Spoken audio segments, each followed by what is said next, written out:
saya berkesempatan mengikuti program Erasmus Student Mobility Traineeship di Stefan Calvary University, Geneva, Rumania. Program studi magister pendidikan guru sekolah dasar pasca sarjana UNS sangat diminati masyarakat, terbukti dengan tingginya jumlah pendaftar setiap tahunnya sehingga diperlukan seleksi dalam penerimaan mahasiswa. Sejalan dengan intake yang baik dan proses pembelajaran yang dilaksanakan secara baik, profil mahasiswa program studi magister pendidikan guru sekolah dasar pasca sarjana FKIP UNS dapat dinyatakan sangat baik, yang antara lain terlihat dari rata IPK mahasiswa sebesar 3,5.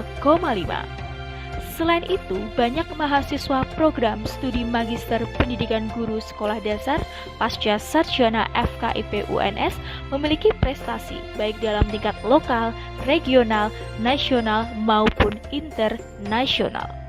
Kurikulum yang diberlakukan di program studi magister pendidikan guru sekolah dasar sudah berbasis kompetensi dan mengacu pada visi, misi, tujuan, dan sasaran program studi. Terima kasih atas waktu yang telah diberikan kepada saya. Di sini saya ingin menyampaikan pengalaman kuliah di S2 PGSD UNS Surakarta. Perkenalkan, nama saya Teresia Kristriani dari Sragen, menjabat sebagai Kepala SD Negeri Karangtengah 1 Sragen. Mengapa saya kok ingin sekali untuk melanjutkan kuliah di S2? Saya merasa ilmu saya belum cukup. Saya merasa ilmu saya belum cukup untuk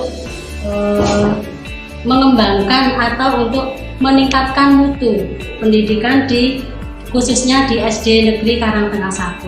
Sehingga saya berusaha untuk melanjutkan studi ke S2 PGSD di UNS ini. Alhamdulillah saya diterima, meskipun mungkin di sana sini terdapat banyak sekali kekurangan.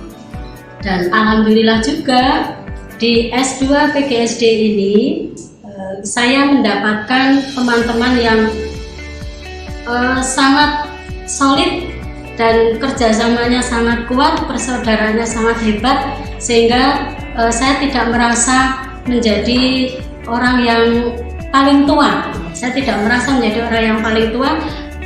Beliau-beliau adalah teman-teman saya, teman-teman seperjuangan, dan insya Allah nanti kita bersama-sama masuk, bersama-sama keluar atau lulus. Dan alhamdulillah juga dosen-dosen pengajar di S2 PGSD UNS ini merupakan dosen-dosen yang hebat, dosen-dosen yang bertanggung jawab, yang solid, sehingga ilmu-ilmu yang beliau miliki insya Allah bisa kami dapatkan, bisa kami serap, dan nantinya bisa kami gunakan untuk meningkatkan mutu pendidikan khususnya di tempat kita bertugas dan pada umumnya di Indonesia, negara kita tercinta ini. Program studi magister pendidikan guru sekolah dasar pasca sarjana FKIP UNS telah memiliki sarana dan prasarana yang cukup memadai dan sesuai. Di samping itu, mempunyai koleksi buku cetak sekitar 85.307 judul. Assalamualaikum warahmatullahi wabarakatuh. Saya Fatima, asal dari Thailand. Saya mahasiswa S2 PGSD UNS. Saya dapat beasiswa KNB dari pemerintah Indonesia, kuliah di pasca sarjana UNS. Nah, pertama kali saya datang ke sini, saya sama sekali belum bisa bahasa Indonesia. Dan saya mulai dari sini dari nol. Tapi sekarang alhamdulillah dengan pertolongan dari dosen, dari Bapak Pembimbing, dari teman-teman yang saling membantu, saya sangat rasa suka dan betah di sini. Teman-temannya baik, dosen-dosennya sangat baik, dan yang saya paling rasa suka sekali adalah universitas ini di sini. Universitasnya Green Campus, semua hijau, jadi saya senang sekali ke sini. siapa yang takut kuliah yang bahasanya kita nggak tahu gitu, datang ke sini aja, nanti ada teman-teman dan dosen-dosen yang membantu kita. Insya Allah kita bisa. Ayo kuliah di sini UNS 11 Maret. Halo, Assalamualaikum warahmatullahi wabarakatuh. Saya Miceri. Saya adalah alumni S2 PGSD UNS tahun 2019. Posisi saya sekarang adalah guru SD di Negeri SD Lawean nomor 54 Kota Surakarta. Motivasi saya dulu kuliah di S2 PGSD UNS adalah karena UNS adalah salah satu universitas yang memiliki predikat baik di mata masyarakat. Selain itu, UNS adalah salah satu universitas negeri yang memiliki prestasi terbaik di Indonesia. Prestasi saya yang telah saya dapatkan selama saya menimba ilmu atau kuliah di S2 PGSD UNS, saya mendapatkan hibah penelitian tesis dari LPDP Kemenku RI tahun 2017.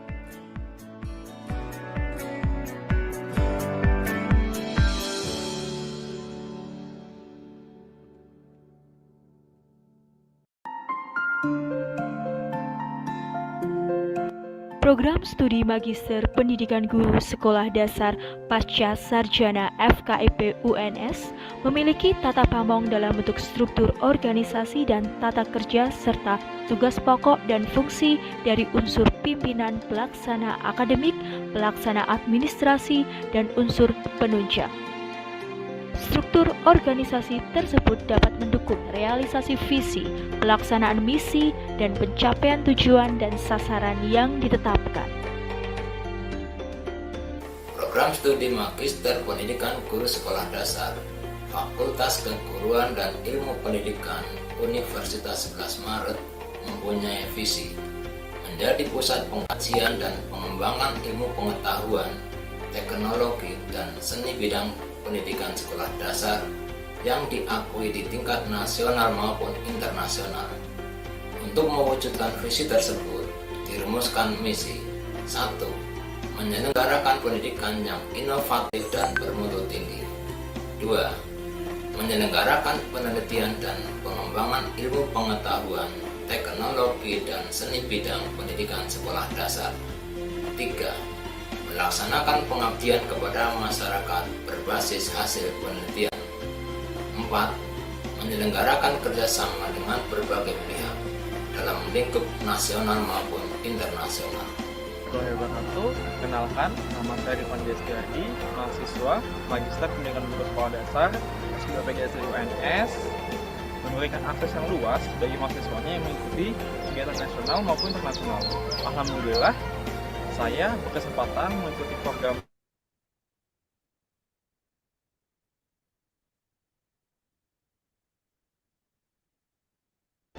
Program Studi Magister Pendidikan Guru Sekolah Dasar Pasca Sarjana UNS sangat diminati masyarakat, terbukti dengan tingginya jumlah pendaftar setiap tahunnya sehingga diperlukan seleksi dalam penerimaan mahasiswa. Sejalan dengan intake yang baik dan proses pembelajaran yang dilaksanakan secara baik, profil mahasiswa program studi Magister Pendidikan Guru Sekolah Dasar Pasca Sarjana FKIP UNS dapat dinyatakan sangat baik, yang antara lain terlihat dari rata IPK mahasiswa sebesar 3,5. Selain itu, banyak mahasiswa program studi Magister Pendidikan Guru Sekolah Dasar Pasca Sarjana FKIP UNS memiliki prestasi baik dalam tingkat lokal, regional, nasional, maupun internasional. Kurikulum yang diberlakukan di program studi Magister Pendidikan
Oh,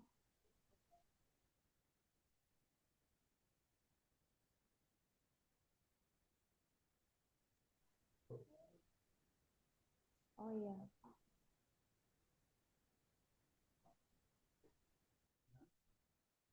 Oh ini.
Cek cek.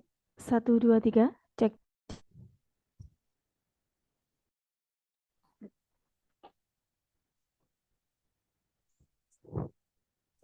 Assalamualaikum warahmatullahi wabarakatuh. Shalom, Om Swastiastu, Namo Buddhaya, Salam Kebajikan Rahayu. Good morning, ladies and gentlemen. The Honorable Dean of the Faculty of Teacher Training and Education, Universitas 11 Maret, the head of the Master Program in Primary School Teacher Education, lecturer of the Master Program in Primary School Teacher Education, Honorable all-invite speaker, Professor Aurora Adina Colombesi from Stephen Sale Mare University Sukeva, Romania, Professor David F. Trigges from Curtin University of Australia, Profesor Dr. Sri Marmoa, PD MPD from Universitas 11 Maret, Indonesia, and the moderator, Dr. Sri Haryati, SPD MPD from Universitas 11 Maret, Indonesia. With heart filled with reverence and gratitude, let us direct our prayer to the Almighty God, who has bestowed upon us abundant blessing and guided our path to this sacred gathering. We are honored to attend the exciting event of the second mini international conference of educational research and innovation, Miceri 2024, Research and Innovation for Quality Education. Allow us to briefly read our agenda today. Number one is opening. Number two, National Anthem of Indonesia, Indonesia Raya.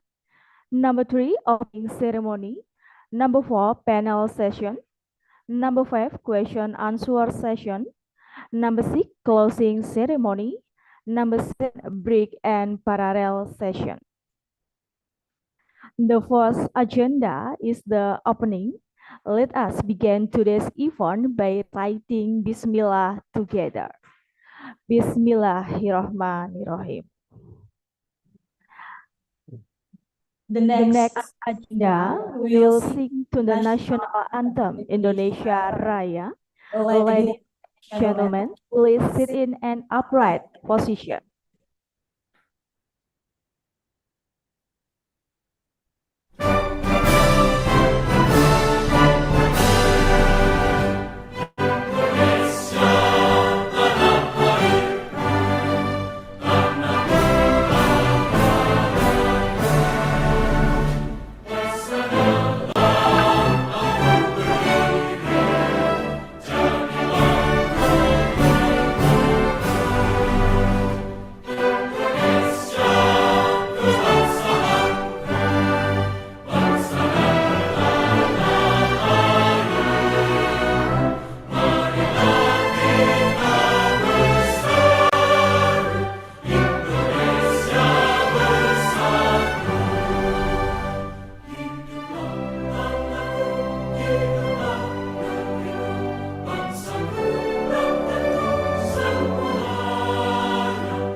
The next agenda is welcoming speech from the Dean of the Faculty of Teacher Training and Education, Dr. Imam Sujadi.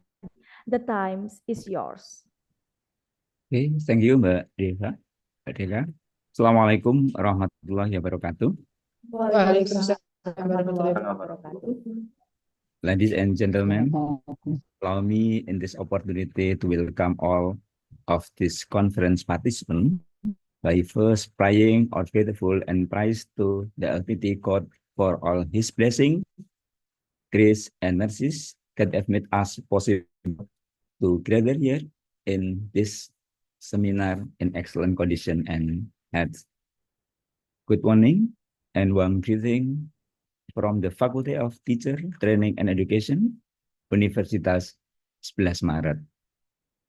Dear keynote speakers, distinguished guests, and participants of the second mini international conference of educational research and innovation, Miceri 2024.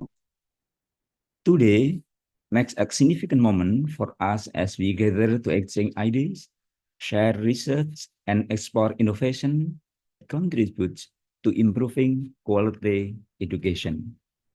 Our theme, Research and Innovation for Quality Education, highlight the vital role and cutting-edge research and creative approach play in shaping the future of education. Let me extend my heartfelt gratitude to our distinguished speakers who have graciously joined us today. First, Professor David Trigers from Curtin University, Perth, Australia. Second, Prof. Aurora Nadina Kolomisi from Stephen Selmer University of Suceava, Romania. And third, Prof. Sri Marmoah MPD from Universitas 11 Maret, Indonesia. Your participants and contribution to this conference are what make it truly meaningful.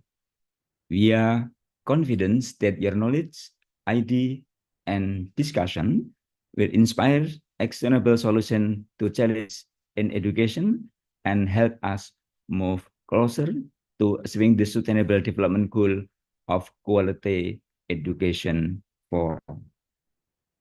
To all the researchers, educators, and student participating, I encourage you to seize this opportunity to collaborate, network, and build partnerships that transcend borders. Let us work together to create an inclusive, innovative, and impactful future for education. Lastly, I thank the organizing committee for their tireless effort in making Miceri 2024 possible. Your dedication ensures that this conference continues to serve as a platform for instilling knowledge and fostering academic excellence. Welcome to Miceri 2024. This is a day of fruitful discussion, meaningful connection, and groundbreaking ideas. Thank you, and I wish you all a successful and inspiring conference. Assalamualaikum warahmatullahi wabarakatuh. Waalaikumsalam warahmatullahi wabarakatuh. Waalaikumsalam warahmatullahi wabarakatuh. Thank you to Dr. Imam Sujadi from the welcome and opening remarks. The honorable, our beloved participants, know we are moving to the next agenda panel session, second mini international conference of educational research and innovation Miceri 2024. In this session, we'll like to invite our exceptional moderator. Please welcome Dr. Sri Haryati, SPD, MPD.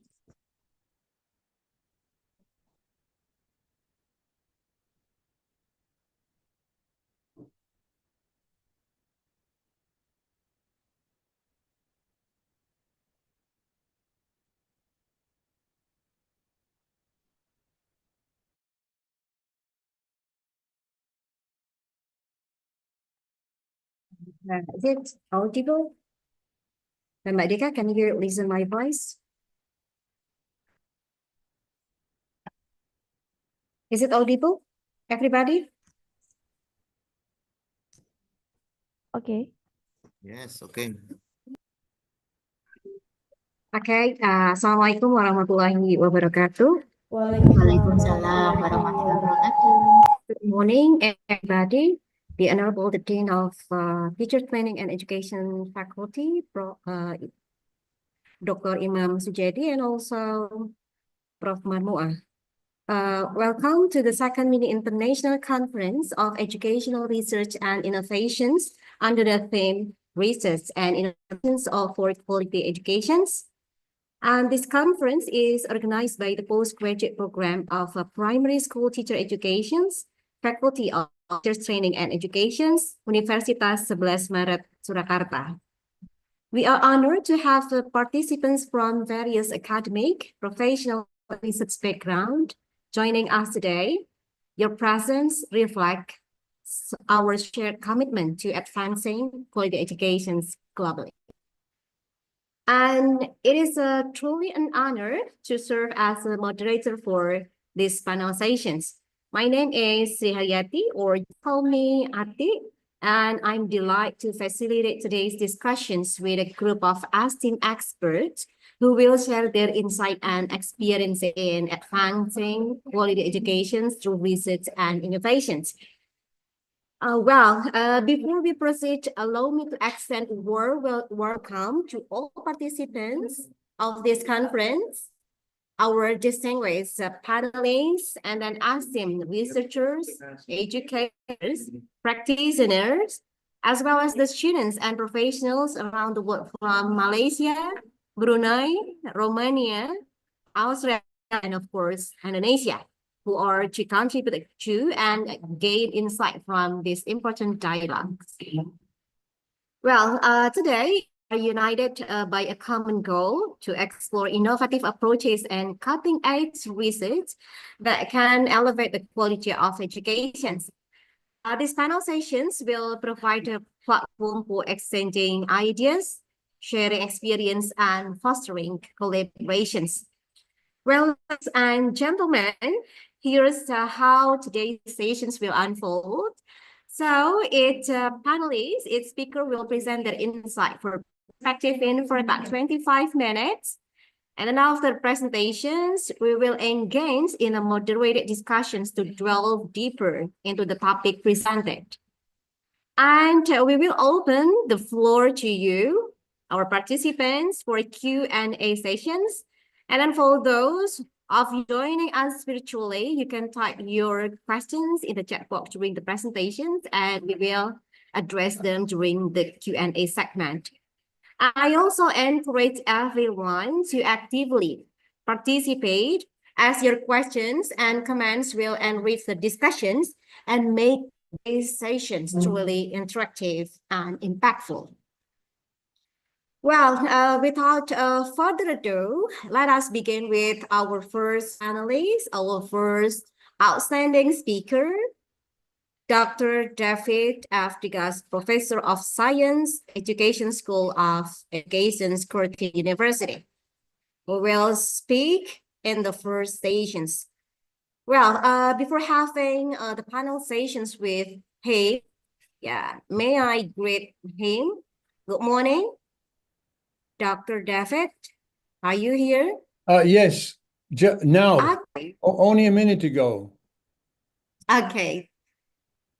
Okay, so before going to the next sessions, is the presentations, the impactful and insightful presentations for Dr. David. Let me introduce him to all of you. Yeah. So, how can I call you, Dr. David or Dr. Trigas? Dr. David is good. Okay, good. Thank you, Dr. David.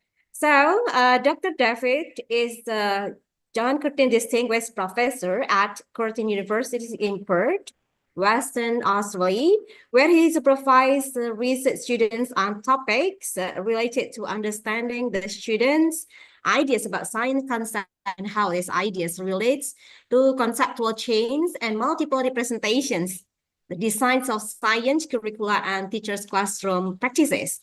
And we can see that he was graduated from University of Iowa, USA, and also got certificate of education from Worcester College, University of Birmingham, England. And for the achievement, it is noted that he have got so many publications for about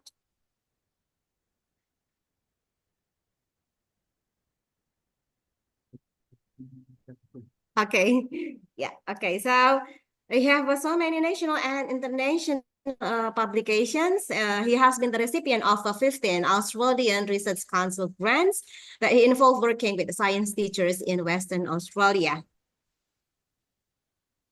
Well, first of all, we will listen to Prof. David's presentations for about 45 minutes. And then at the end of the sessions, we will have a Q&A sessions with him and another speaker for approximately 30 minutes. For those who have questions, again, I notice you to write down the questions on the chat box or address the questions directly to the speakers. Well, Dr. David, are you ready to deliver the presentation? Yes, thank you, Dewey. Yeah. Okay, Dr. David, time is yours. Right, so share my screen. Yeah. Someone else is sharing, replace current share. Here, I think, share. You can see this? Dewey? Yeah, I can Okay. see it clearly. Right, good. Okay, look, thank you for the invitation. It's rather wonderful to be talking to you again. And by you, I mean people working at the Universitas Sibalas Maret, and also any visitors you have. And I'd like to thank Professor Mamua for the invitation. So I know this is a conference dealing with education, research, and innovation, and the focus is to do with elementary science. So what I thought I would do is talk to you about new developments of the Australian curriculum with a focus on science. I hope you find this of interest, because it's a wonderful curriculum. But I have a question at the end, and you might think about this too. Is it too difficult for teachers to teach? Okay, so I'm going to talk about 6 things. An overview of the Australian curriculum, specifically about Australian curriculum science. And this goes from foundation to year 10. I'm going to focus on elementary side. There is a science curriculum resource that's produced in Australia, and I think it gets some worldwide attention, called Primary Connections. I'm going to give you some example of what's happening in year 3 with chemical sciences, information about supporting textbooks, and then some comments on the curriculum.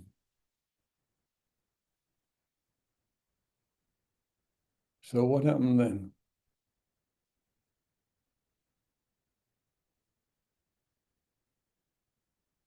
So that needs to close out, right?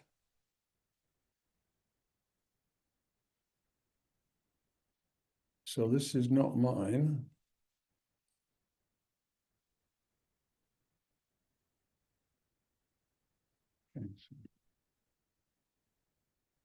Sorry, I don't know what's happened here.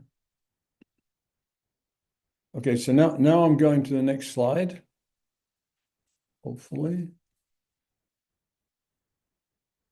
Oh dear, what's going to the next slide? Oh dear.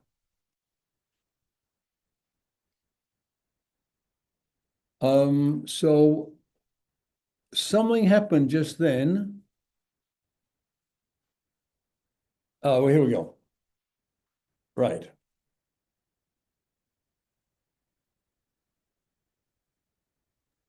So the Australian curriculum sets consistent national standards to improve learning outcomes for all young Australians. So the curriculum is updated every 6 years, and there was a recent review. So Yes, yes, interestingly enough, the version I am most knowledgeable about is the one that precedes 2020. But there's many things in common, and there's some new things that I'm learning here by making this presentation. Okay, Dr. David. Yeah. Sorry, I can't see the slide. Would you like to share again? You can't see the slide? Yeah. Oh.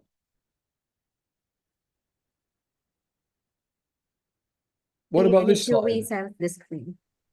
Pardon? But you could see it before, right?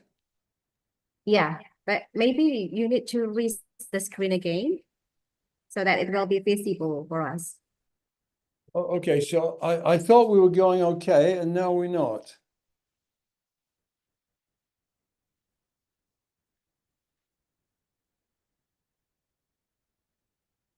All right, I need to get some help to figure out this out then.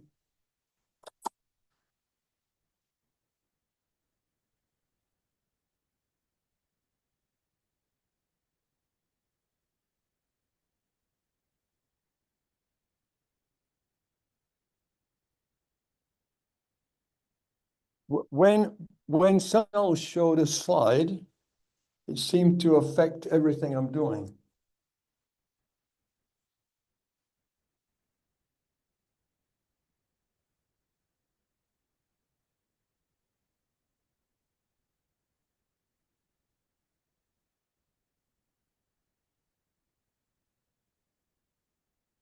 Liam, I got a link. They sent me a link, and then I'm starting to talk, and then someone else starts doing things over me.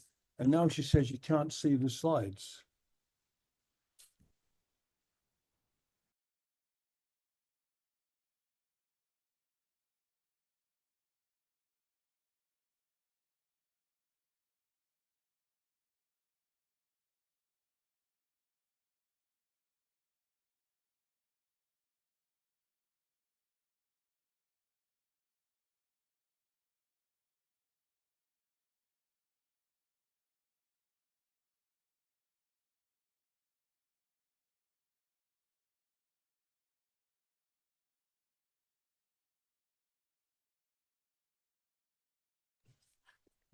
Dewey, can you see that slide?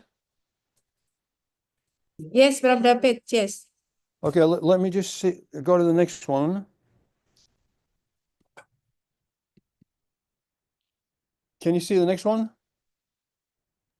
Yes. Yes? Yes. Okay.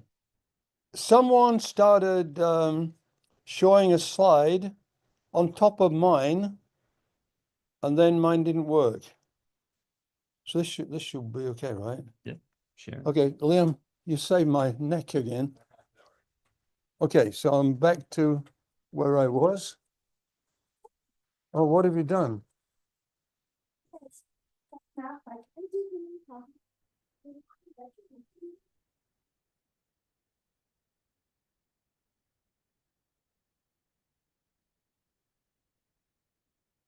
Yeah, okay. I can see the screen now, Dr. David. Yes, right. So I'm going back to the room where I was presenting. What happened? Someone started showing a slide over mine, and then it prevented me showing slides.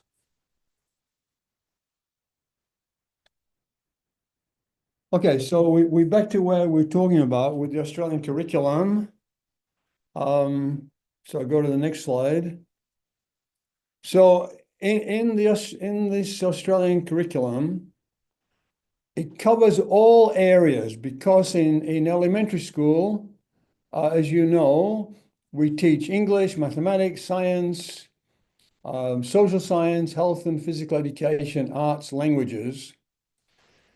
Now, what is very special about this curriculum, and to me it's very complicated, as there are all these general capabilities that are supposed to be embedded in the curriculum, like literacy, numeracy, critical, and creative thinking, personal and social capability, ethical understanding, intercultural understanding. And then there are these cross-cultural priorities. Aboriginal and Torres Strait Islander histories and cultures, Asia and Australia's engagement with Asia, and then sustainability.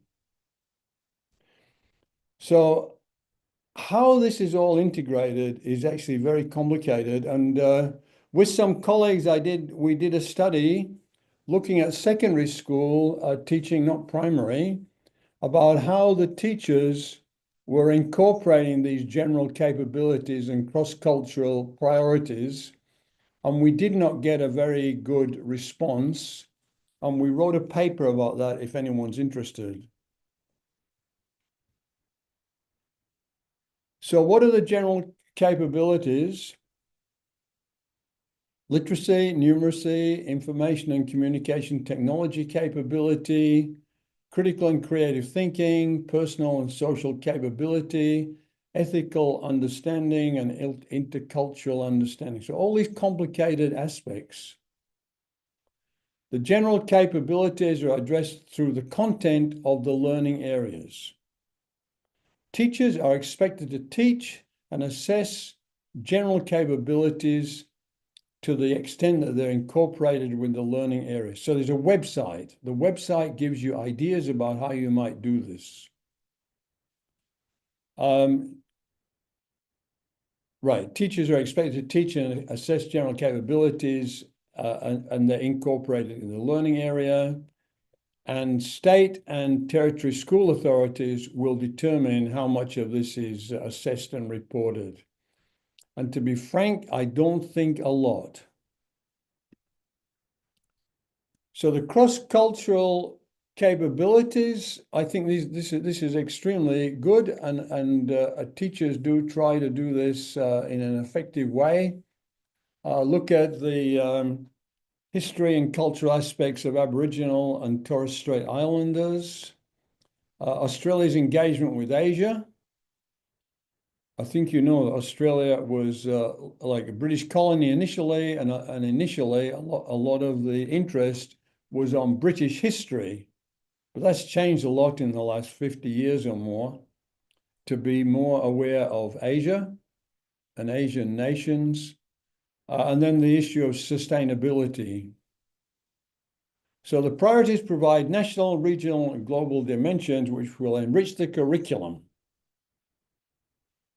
And the cross-curriculum priorities are addressed through the learning areas. So you can imagine a teacher of elementary school who teaches all these many subjects, and then they have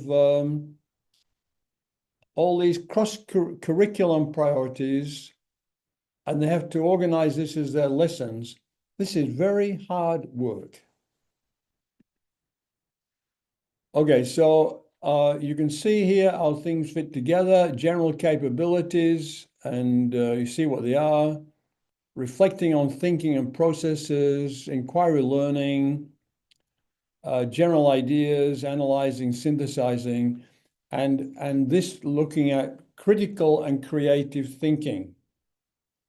And this was a focus of this study we did in secondary schools, where many teachers didn't consider teaching critical and creative thinking because they didn't know how to do it. And I think this new version of the curriculum will be more helpful. So the second aspect of the Australian curriculum is to focus on science. So there are 6 key areas that frame the curriculum, and you can see what they are on the left. And then there's the science strands that fit together. So just look at a couple of them. Form and function. So dealing with form and function, it deals with all the sciences: biological, chemical, physical, earth, and space science. A big issue. So we got science understanding, science is a human endeavor, and science inquiry skills. And you see how all that's fit together there.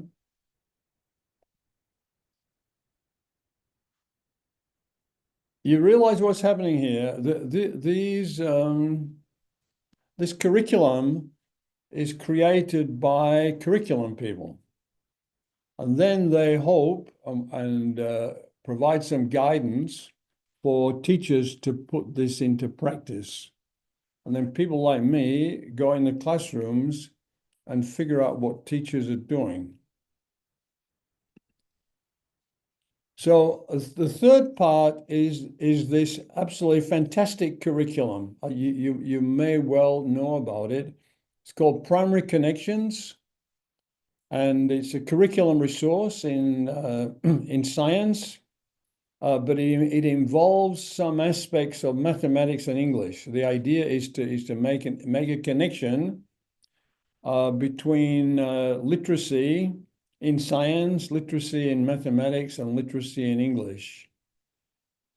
And as it said, where appropriate, primary connection units also incorporate these cross-cultural priorities. So someone might be teaching a topic, for example, about heat, and then they say, right, how did the Aboriginal people make fire? And I think one of the things they used to do was make fire, and then they would carry embers around with them, so the next time they make the fire, it's more easy.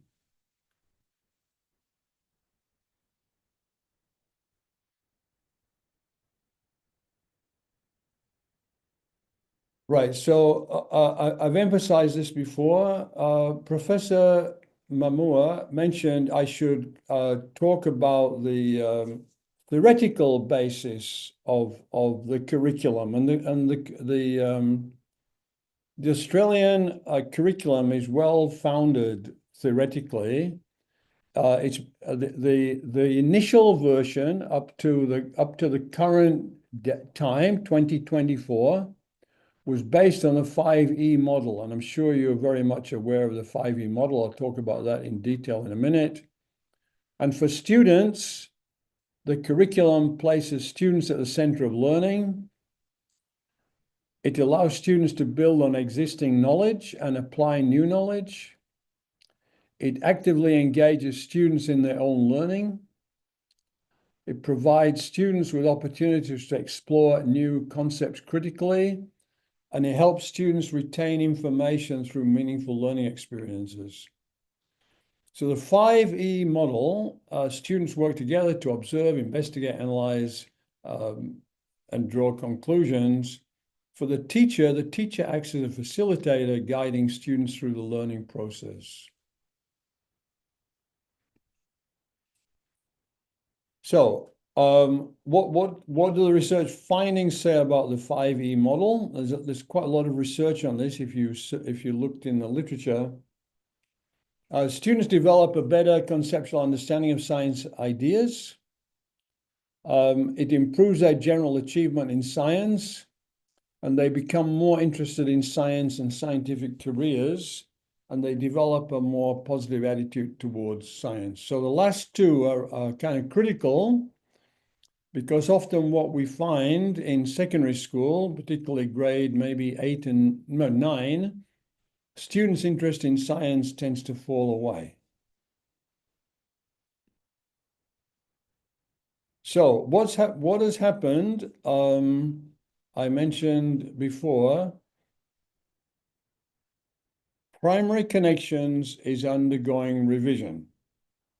And one of the revisions is to simplify everything, make the ideas much more simple, but I'm not convinced this is the case.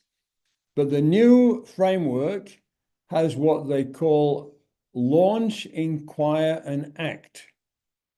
And it builds on the strong foundation of the 5E models.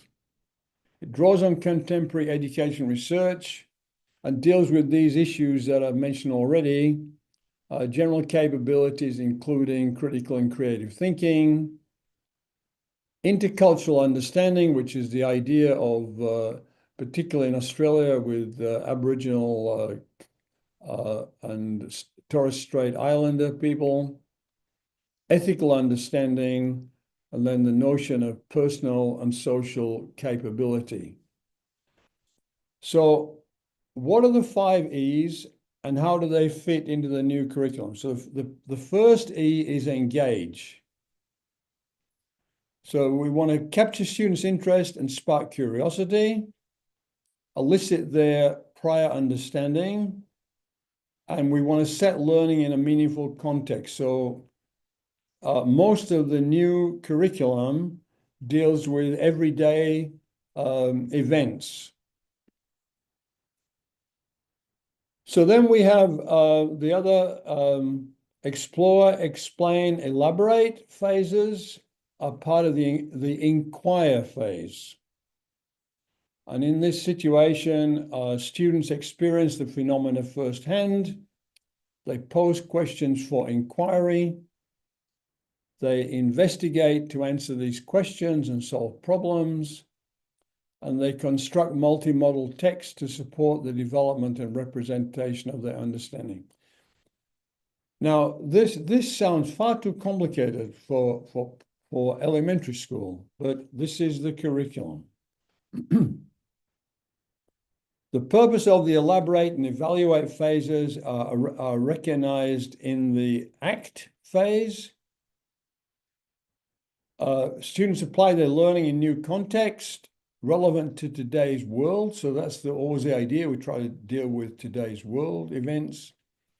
Communicate and evaluate their learning and reflect on their learning. So this new model, as I said, is 2024. I went to the website to see if I could find examples, and the website says under development. So this is very, very new.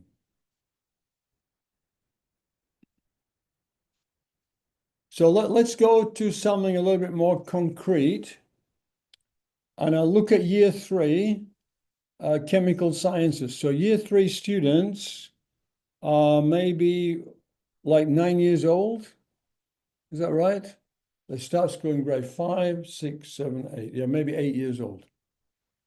So the point is that it's theoretically well developed, so it allows innovations.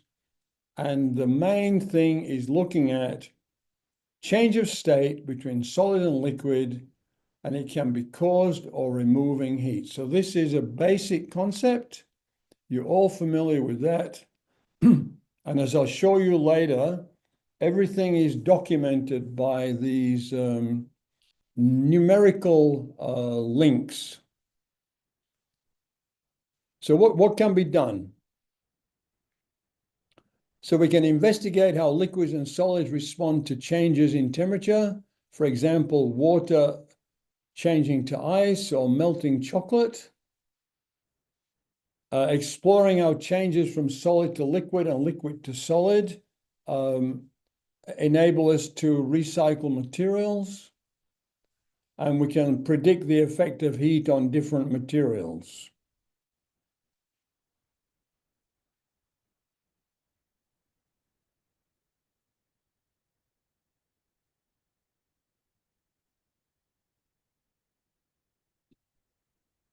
So this is how the program is set up. So this is the program up to this year, and this will continue as it is.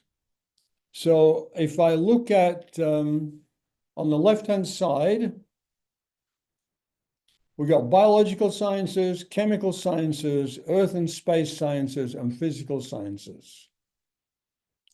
And then I went to year 3, and what I'm focusing on here is a goal of the teaching. A change in state between solid and liquid can be caused by adding or removing heat. So the teachers can do whatever they like, or if they are more sensible, they look at primary connections, which is a textbook for students and teachers, and they can get some examples from the textbook. So all these things are related to this curriculum material called primary connections. And you can see here some more to do with inquiry. So on the left-hand side, we have substrands: questioning and predicting, planning and conducting, processing and analyzing data and information, evaluating and communication. So what I'm focusing on is this. With guidance, students can plan and conduct scientific investigations to find answers to questions, considering the safe use of appropriate materials and equipment. So these numbers are the curriculum focus. Consider the elements of fair tests and use formal measurements and digital technologies as appropriate to make and record observations accurately. So what do you think about this for year 3? Consider the elements of fair tests and use formal measurements and digital technologies as appropriate. You think your students of 8 and 9 years old can do this?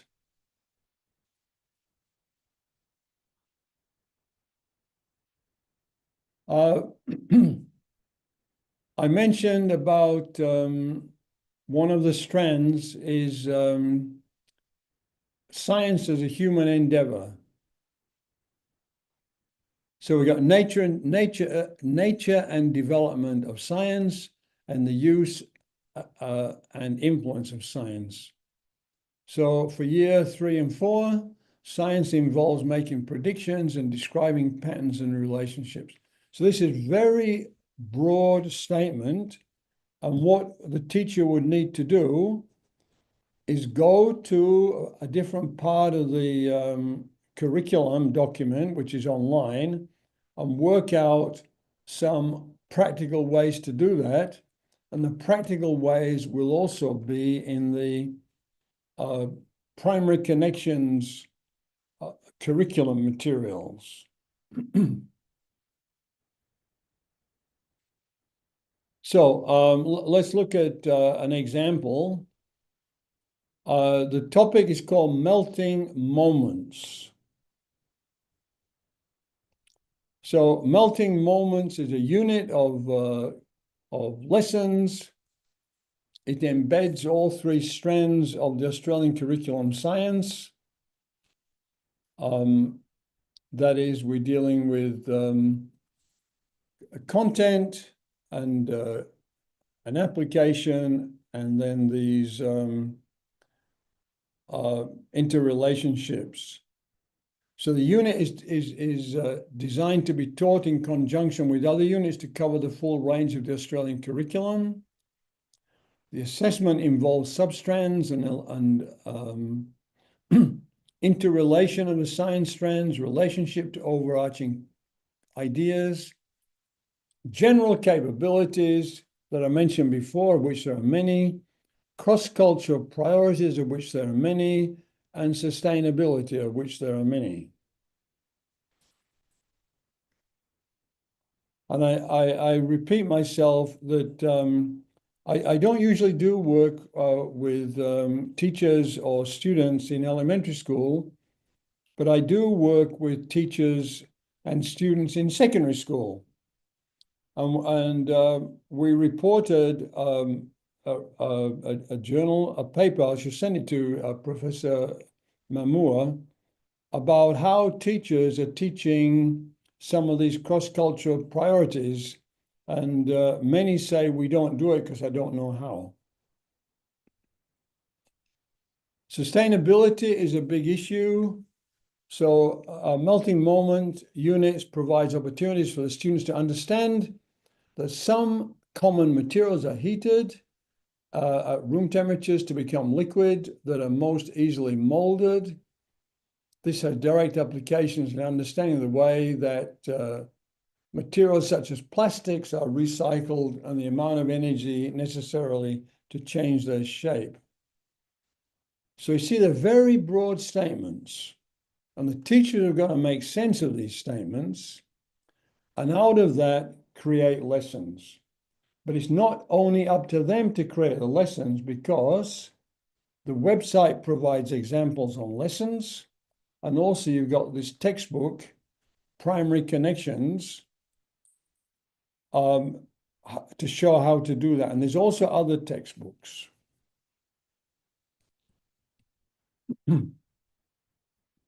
So this comes next.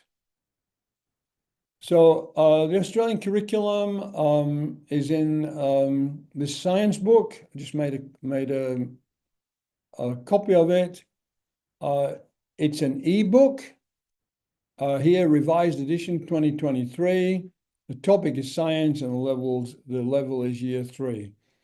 So teachers are not left to their own, but they need resources to be able to purchase this book. And most schools in Australia have the money to purchase these resources, and typically they are book sets that stay in the classroom. So students come into the classroom and the teacher says, right, today we're going to look at this experiment, get a book. So they get a book and then they work on it. And then at the end of the lesson, they put it back. That's the most common approach. There's also other curricular materials. Jacaranda Science is the most experienced. This time, Jacaranda Science deals with years 7 to 10. So not for elementary school students. It's available in print with digital formats to allow teachers to teach their classes the way they wish. So the teachers can use the materials online. They've got downloadable PDFs, and if students have got iPads, they can use iPads. There's numerous videos and interactivities. I looked at a few of them. And for example, the topic separating mixtures, which is a very common topic in elementary school, has many investigations and many exercises to check students' understanding. And then there's the aspect of science as a human endeavor. So a couple of examples given here. Separating blood, that has to happen. Contaminated water supply, and separating mixtures in mining. So the idea is the students do this classroom experiment, and it might deal with sulfur and iron filings, which has kind of got nothing to do with the world in which they live. And then they've got to connect this action to things that can happen in their world, such as identifying contaminants in water supply.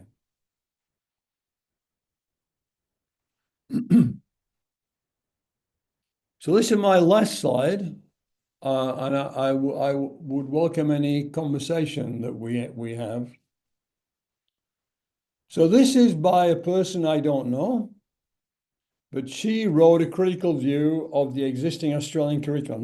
This curriculum would have been the same curriculum up until the one that's currently being redeveloped in 2024. So what are some of the issues?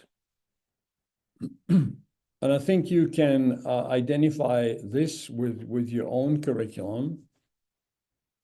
Does a national curriculum provide for flexibility of student diversity? So students with different levels of competency, maybe some students are visually impaired, maybe some students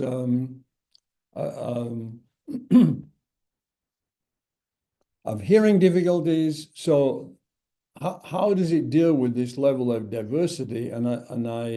What this researcher is saying, it's not clear how that happens.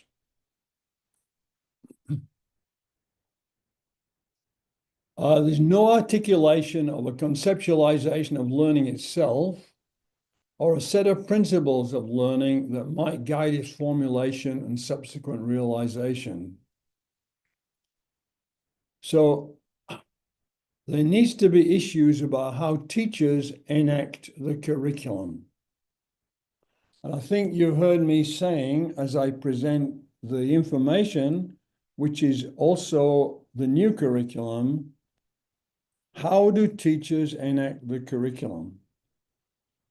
You think about primary school teachers, and you are going to be primary or elementary school teachers. You teach so many subjects, and here you've got science with so much information. How do you get on top of the information? So you need more clear information, how to put the curriculum into practice. And what's happening with this new curriculum, there are videos, online videos that teachers can use to help them do that. And then my question is, how can teachers find the time to do this? Because they're teaching language, history, social science, national language, whatever it might be. There's no articulation of a conceptualization of knowledge and ways of knowing. I think this has been addressed too. There's no articulation of a theoretical rationale for the design of the curriculum and the parts of its elements. That's a tough question, because I think with the 5E model, that's trying to put a theoretical framework about it. The 5E model has been well developed, and it's been used in many different countries for implementing curriculum. So I think this question is not quite fair. The curriculum began with developing the 4 learning areas: English, mathematics, science, and history, not as a conceptual shaping of the curriculum as a whole. Again, that might be a little bit unfair. So there are other curriculum documents which preceded this one, so there's some information available. But the point that this researcher is looking at, what are the conceptual bases of this curriculum? And from what I've just shown you, for science, the 5E model is the essential aspect. And now we've gone to this other model, which it was, I've forgotten, Inquire, Act. And I don't think it's been put into practice yet. So I'm a little bit early for my 40 minutes, but I think that's the end. Yeah, no Yeah, problem. thank you. About David. And I welcome any questions. I'll stop sharing my slide, but I can come back to it if need be. Okay. Thank you so much about you develop curriculum with a focus on science. Yeah, I think that it is a very interesting presentation, since we get a lot of insight from what you have been presented to us. Okay, Well, ladies and gentlemen, now let's welcome our second speaker, Prof. Sri Muah, Prof. Marmuah. Hello. All right, I see. Okay. Before having the presentations, let me introduce her first. So, Prof. Marmuah is the head of a master elementary school teacher education study program, and she also a coordinator for teaching material development of education quality assurance agency, and also the head of Indonesian National Association of Educational Manager and Administrators, as well as the facilitator of the Active School program from 2022 till now. She got her master's degree at the State University of Jakarta on educational management field, the doctoral degree from Indonesia University of Education in Educational Administrations. Her research areas are on educational management, primary education, women education, teacher professional development, curricula and teachers' classroom practice, school leaderships, and technology education. She has been deliberated in many national and international projects and published numerous national and international publications as well. All right, Prof. Marmuah, are you ready for delivering the materials? Okay, without further ado, let's join me to welcome Prof. Marmuah. Prof. Marmuah, floor is yours. Yeah, you can deliver the presentations in 45 minutes. Time is yours.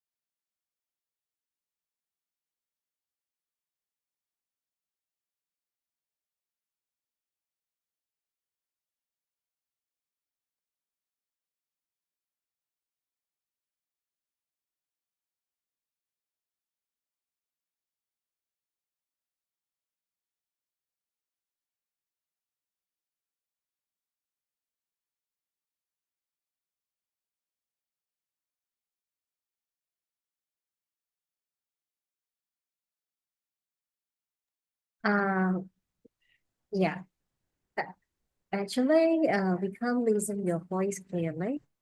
Even we listen nothing, Prof. Assalamualaikum warahmatullahi wabarakatuh. Okay, waalaikumsalam Waalaikumsalam. warahmatullahi wabarakatuh. Thank you, the moderator. Honorable the Dean of Teacher Training and Education Faculty, Universitas 11 Maret, Dr. Imam Sujadi, Master of Science, Professor David Dragus from Curtin University. Good morning, Prof. How are you? Good morning, Sri. Okay, thank you for your coming.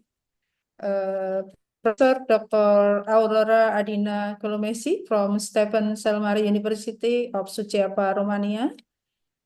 Hello, good morning, Prof. Adina. Okay, the moderator, the committee, the participant of Miceri, allow me to discuss about my presentation about school principal leadership and facing the dynamic of 21st century education.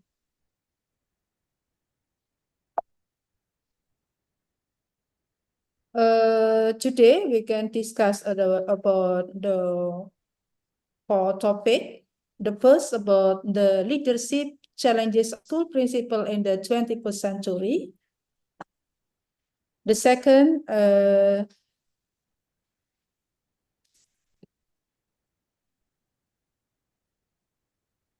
about the competence of 21st century school principal. Third, about the 21st century leadership model, and then the last about 21st century school principal leadership strategy. What is leadership? Leadership is define the ability or process of leading. Hello, next slide, Mbak. Okay, I'm sorry. Okay, we have problem about the share screen. Okay. The leadership is defined as the ability or process of leading, directing, and motivating people or groups to achieve certain goals. On the other hand, leadership is a process of exerting all one's skill to influence, move, guide, or direct others by using available resources, funds, facilities, and energies to achieve certain goals. And leadership is an art to coordinate, direct, and control others to work together to achieve objectives that have been determined as an organization. So, we have problem.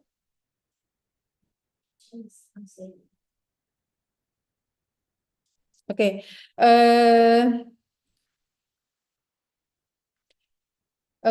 There are three types of knowledge and necessary for the 21st century: foundational, meta, and humanities. Although 21st century frameworks as taught to advocate new types of knowledge, little has actually changed in the new century with respect to overall goals of education. About knowledge to know consists of digital ICT literacy for content knowledge, cross-disciplinary knowledge, meta knowledge, and then to act consists of creativity and innovation, problem solving and critical thinking, communication and collaboration, and then the last humanistic knowledge and the true value from the learning in 21st century consists of life or skill, ethical, emotional awareness, and cultural competence. So the three domain, foundational, meta, and humanities knowledge, I think are very important in the 21st century learning. The discussion about the leadership challenges. The first, globalization and cultural blends. This one has expanded the scope of massive educational production, while in the underdeveloped and developing countries like ours, migration and high scale. So globalization and cultural, I think for the school leader trying to understand all the various cultural and perspective of all students and their families seem impossible and an ending task. And then the second, ever changing technology. The challenging aspect of technology is ever changing and progressing nature and competition among the technology service provider.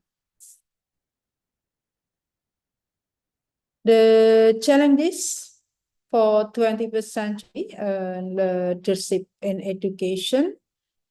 We found the challenges in the IT implementation and the most challenges space area principle. In these cases, for example, some of school people and teachers in some of school, they have a low of IT competence. And then based on the challenges, the principal needs to change their ways to thinking about the social medias. And then like one of the school leadership competence is professional competence. The school leadership must master and the technology skill needs to be available and flexible for the principal become more visionary technology in the school. This is by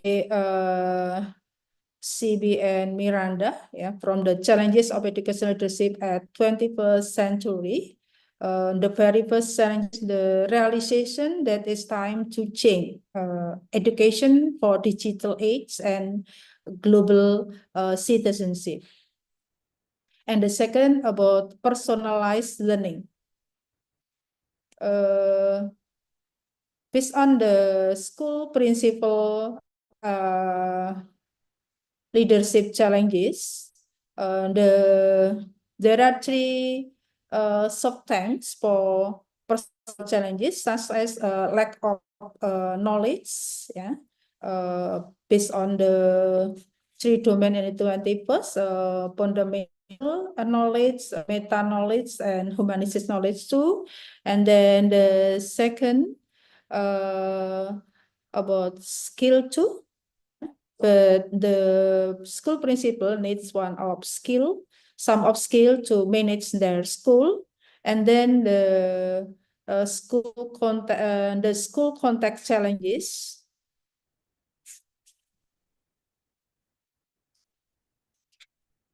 Based on some challenges in the 21st century of school principal.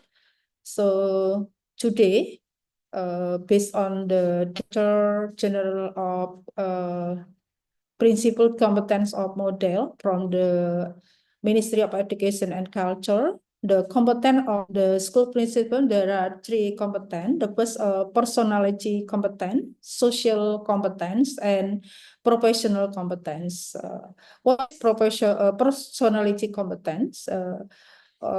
Some of school leadership or headmaster must have or has a quality through their moral, emotional, spiritual maturity.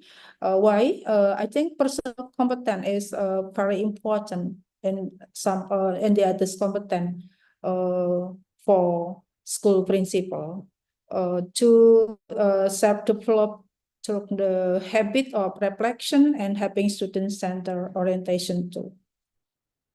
And the second, social competence, the school principal to inform the education units, and some of school leadership must keep the relationship between the students or teacher or the community and school stakeholder and the others to involve in professionalization and wider network to improve the quality of education in their school. And then the professional competence, the ability of school principal to develop on the vision, mission of their school, learning culture, education, implement to the student-centered learning leadership, manage the resources, and then the important of professional competence is transparency and accountability of the process to manage in the school. Based on the competence of school principal, the function of the principal, there are as educator, manager, administrator, supervisor, leader, innovator, motivator, and entrepreneur too. As educator, the principal plays role in the formation and character based on the values of educator, which include ability to teach, get a student, get the teacher, ability to get the stakeholder, the group of school principal, and we develop the file of education, especially some of school. As the manager, the school principal, to have to develop the programs like make planning, organizing, actuating, evaluating, and controlling in the school. The mobilized of teachers' ability to optimize the educational facilities too. As the administrator, the school principal plays a role in the regulating the administration system in school, so effective and efficient, including ability to manage the administration, the student administration, teacher administration, financial ability to manage the infrastructure, and the others in the school. As the supervisor, the relationship between the teaching learning process and the teacher, the principal plays a role in the reform to help develop the personalizations of teachers and other education personnel. As a leader, the principal plays a role in influence people to work together in achieving and common vision, mission, goals, including having a strong personality. As an innovator, the principal must have some new ideas, yeah, innovation. Why? Because the school principal is innovator with for the teachers, student, and the others. And as motivator, the school principal to provide encouragement so that all components of education can develop professionalism, including the ability to manage the work environment.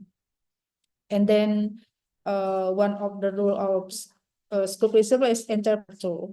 Why? Because the ability to create innovation that the useful for school development and increase in the quality of education. The second topic discuss about the 21st century leadership model. The first is transformational leadership. Based on the transformational leadership, and the role of influence of the school leadership is facing the challenges and of the 21st century, including inspiring and motivating, encourage innovation, building collaboration, developing leadership skill, and strengthening the quality of education. So in this model, the school leadership must use atau can use the technology, good communication, make the creativity and the literacy, critical thinking, innovation, and the creation of learner who are adaptive of global changes. The second, digital transformational leadership. The school leadership will implement this model not only use technology as a tool, but also a key catalyst is driving the transformation school culture toward in the digital-based environment. Like today, all of the school in Indonesia use in the Merdeka curriculum. So one of the point Merdeka curriculum is use technology as tool of the teaching learning process and the manage of school too. Next model is the inclusive leadership. The inclusive leadership is the key in advising equity and diversity.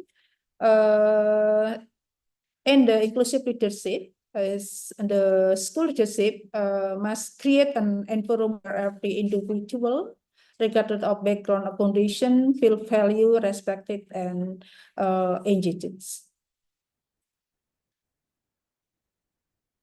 The technology-based leadership in here, principal technology leadership and teachers technology integration in the 21st century classroom by Rasmani and Tanmalia. From the article,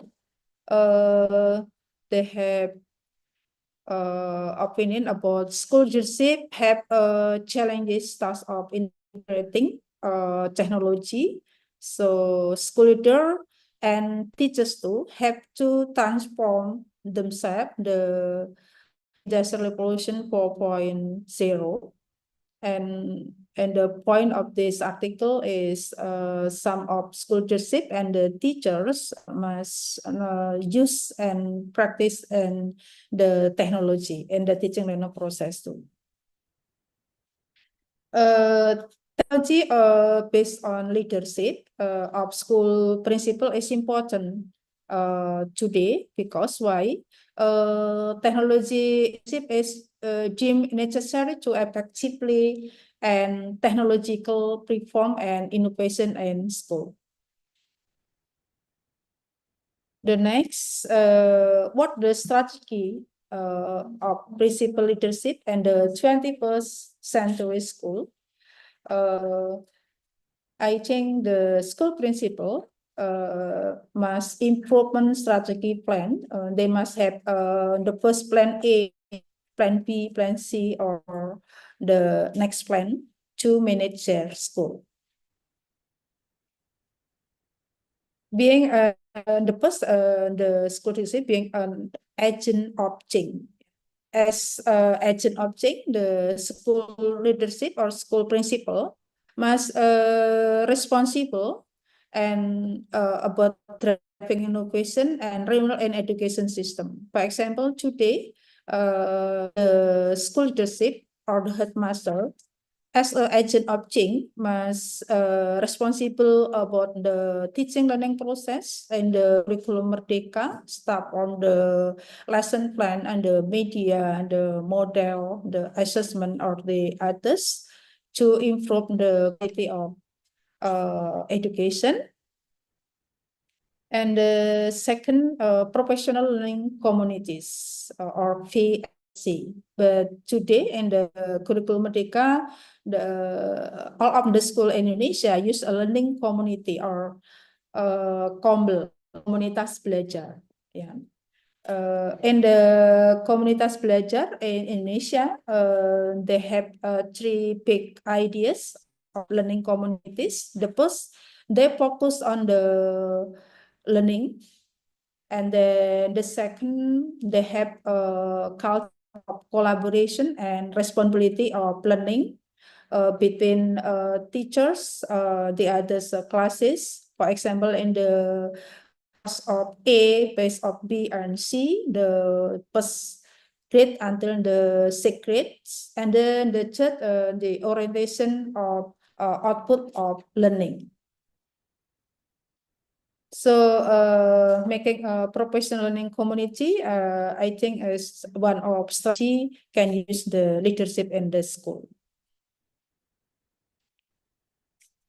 Making a professional learning community, learning communities that involve collaboration, orientation to learning, integration, and shared leadership.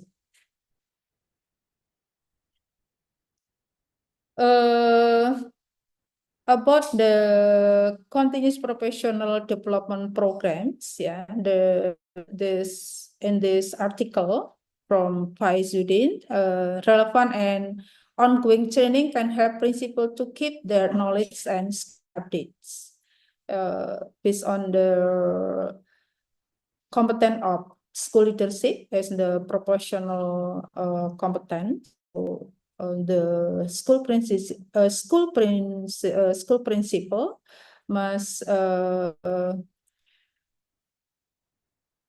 to keep their skill, their knowledge, and update of all of the information, especially in the teaching learning process and the program in the school.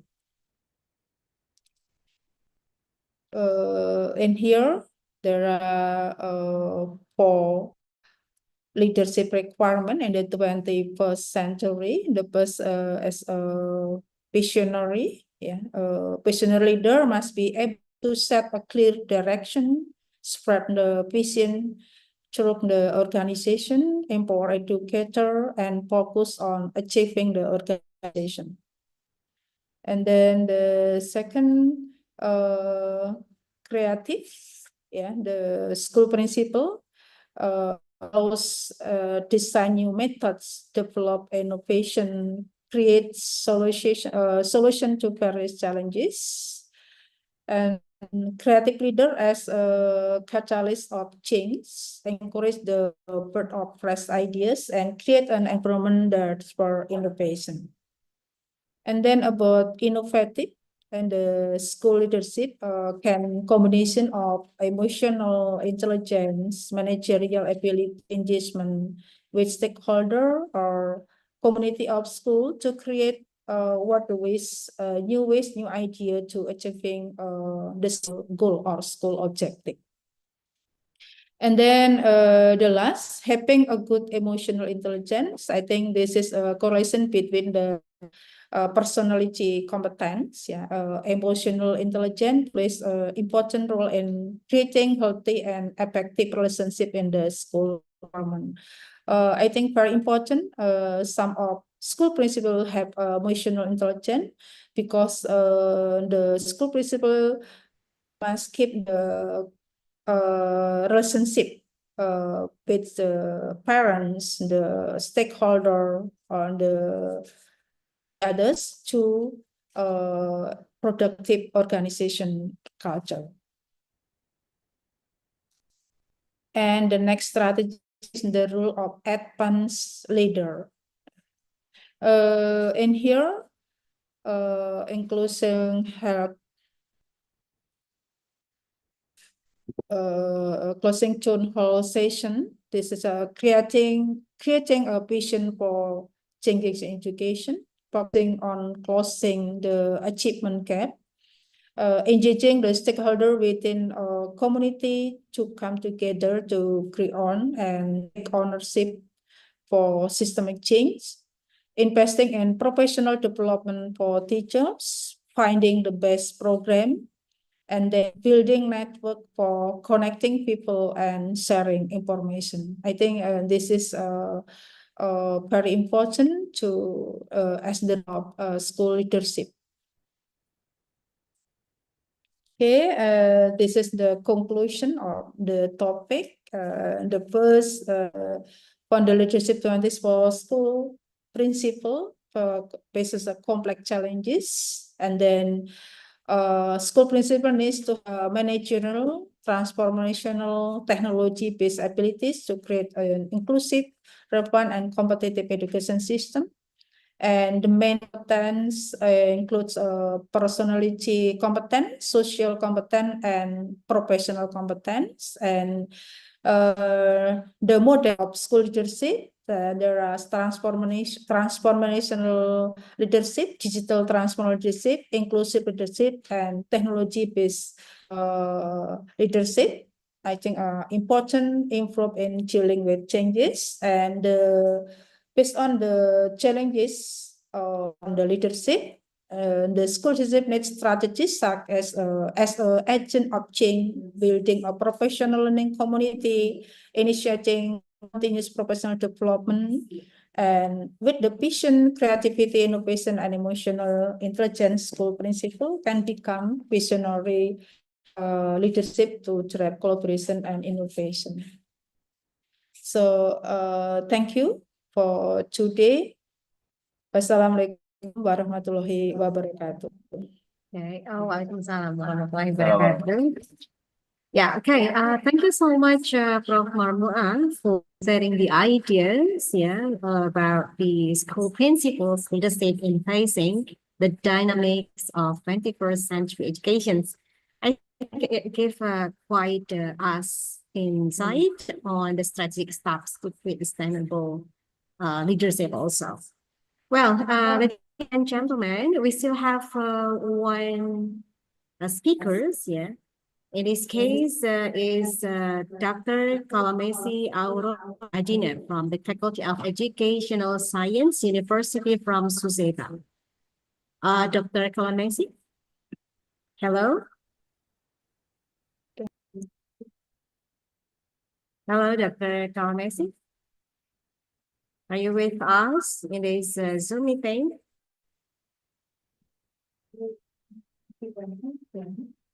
Okay, well, while waiting for Dr. Kalamesi, I just want to remind all of the participants in this virtual meeting, yeah, for those who have questions, again and again, I notice you to prepare the questions. If you want to address the questions directly, you can use the raise hand button so that you can address the questions directly to the speakers.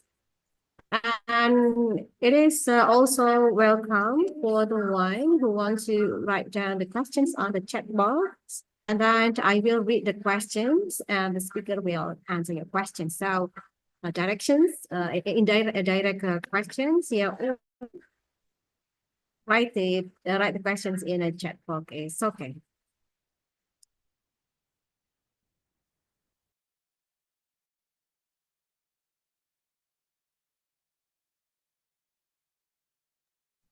Okay, wait a minute. Yeah, in a couple of minutes, Dr. Colomesi will join us.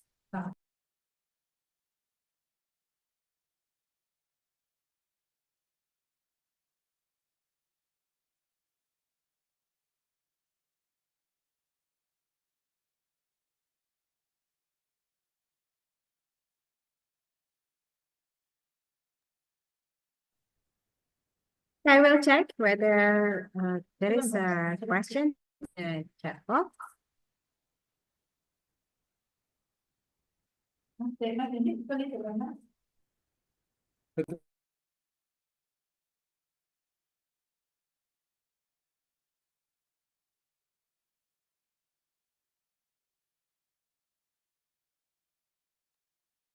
Okay, while waiting for Dr. Colomesi, maybe if one of you want to have a question, so for the two speakers, for Prof. Marmua or Dr. David, you can write down the questions in the chat box.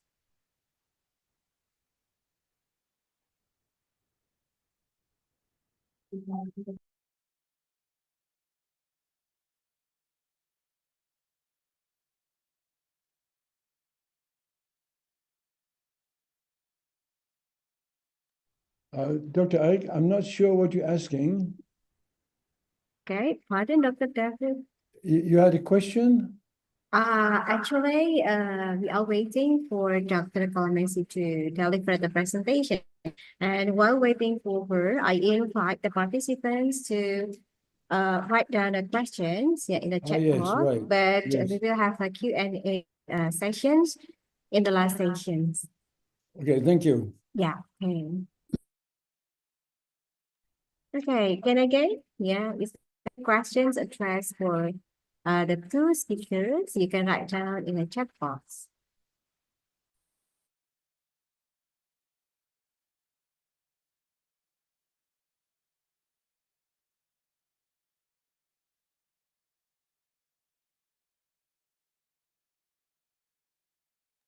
Yeah, maybe there is a little bit technical problem for from Dr. Kalamesi, but that's okay.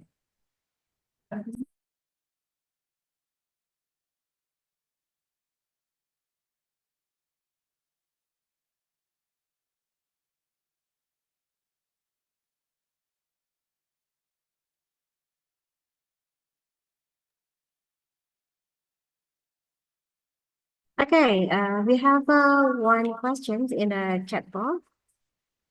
Yeah, while waiting for Dr. Kalamesi.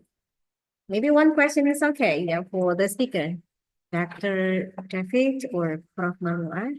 Yeah. So I will read the questions. Yeah, I am Riz Samawati from 11 Maret University. And then thank you for amazing material that has been delivered to all of us, Prof. David and Prof. Marwa. And then the question for Dr. David. Dr. David, are you with me?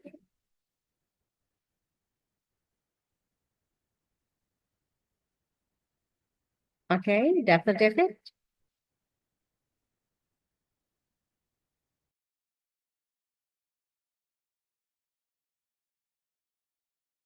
Or maybe a question for Prof. Marwa.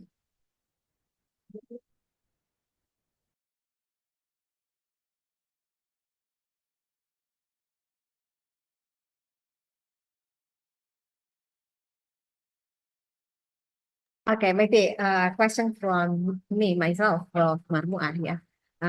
What is the challenge, yeah, in implementing the strategic steps to create sustainable development currently? So as we all know that the time is massively developed and there are a lot of things that faced by the leader. But the main point is that what is the biggest challenge that the leader face currently? That's my personal questions while waiting for Dr. Kalamesi.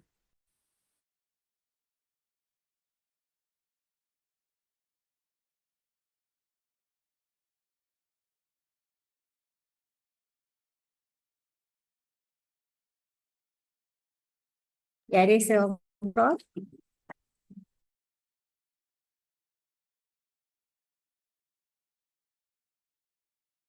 Okay, thank you, the moderator, for your question. Your question is about the challenges, yeah, of the school leadership or school principal today. Yeah. Okay. Thank you. The easy question, but hard to answer for your question. Okay. Based on the challenges of the school principal today, I think many challenges. Yeah. The first about the technology, yeah, about the IT or technology implementation. I think the most challenges today, beside the school leadership and the teachers, yeah, especially in the senior teachers, they have problem about the use of technology in the teaching learning process.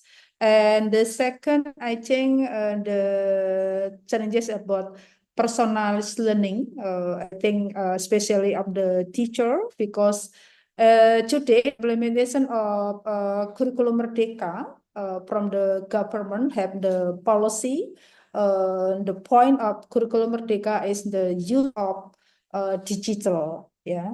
So one of problem is about the digitalization and the process learning, and the other challenges is the global citizenship. So what the strategy of this problem? The first, the school leadership must need the, like my discuss, yeah, the competence about they must have personality, social and professional too. Why? If the school leadership have personal competence, I think they can make helping or the habit reflection of the school today. And then if they have the good social competence, the school principal can improve professional organization, professional school, and can keep the net of the other school or the other organization too. And if they have a professional competence, I think the school leadership can increase the quality of education based on in the 2 minutes and the resources, infrastructure, and then transparency and accountability to in their duties. So I think many challenges here, but the point of challenges is the personalized learning, but the teacher, and then the big challenges today with on the scholarship is the IT implementation or the digitalization. But based on my experience and come or observe in some of school, the school today have several program like in the komunitas belajar or learning community. They have every week, every month, discuss of the problem, all of the problems, start of the teaching learning process, about the program of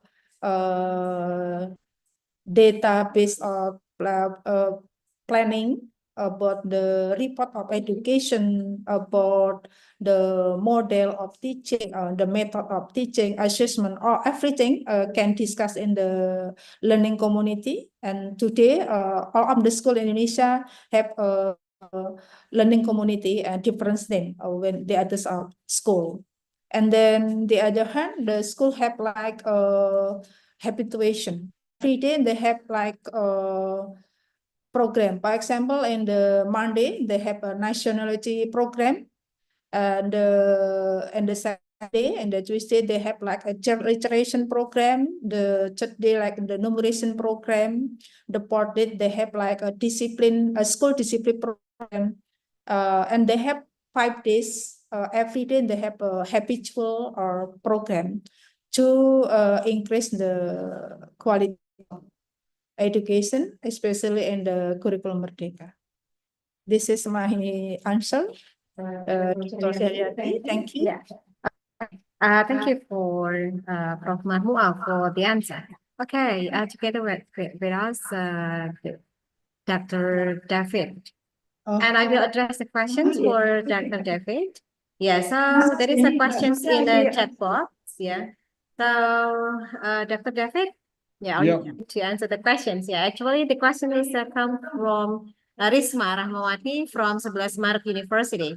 So first of all, thank you for the materials that has been delivered to all of us, Prof. David.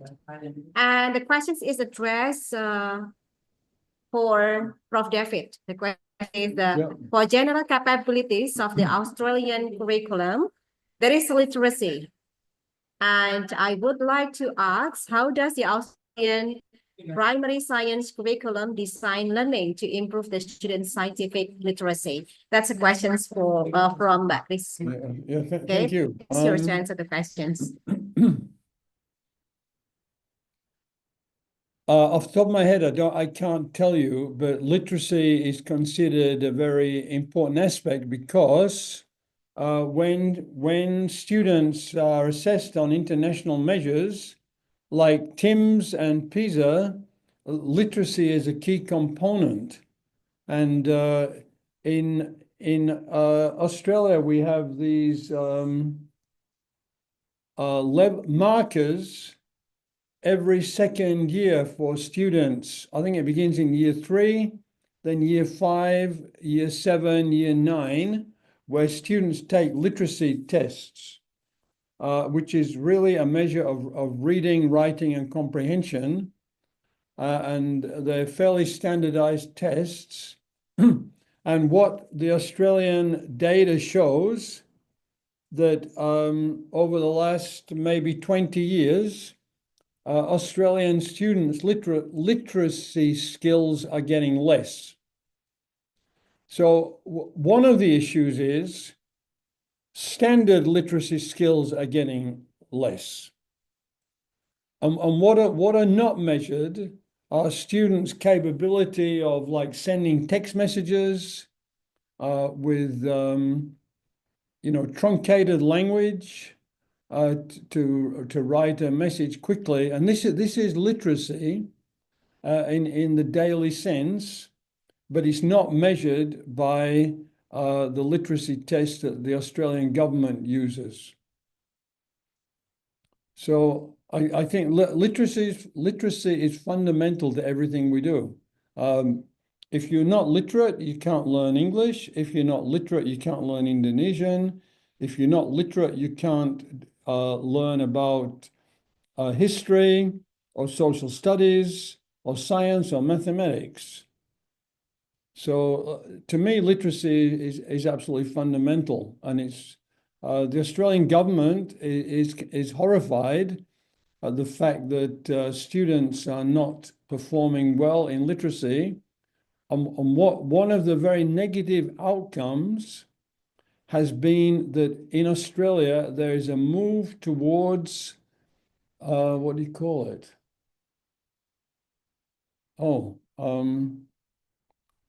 Direct instruction. Are you familiar with direct instruction? So students follow rules and they parrot the rules, They don't do any thinking of their own, but they learn how to do things in a manner like a parrot would learn. It's called direct instruction, and then students perform better on tests for so-called literacy. But then when you look at what they know beyond doing well on these tests, they don't function well at all because they haven't been taught how to think. And literacy is to do with thinking, not just answering a question on a multiple choice test. Has that answered your question or contributed to the discussion?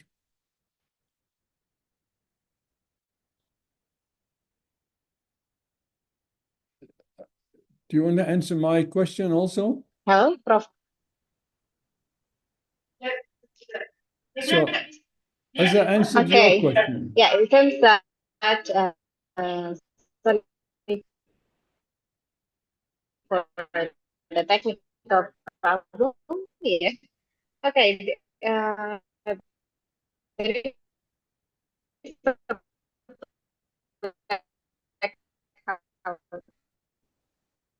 in this place, so we are trying to connect to the internet. Okay, Mbak Ratna.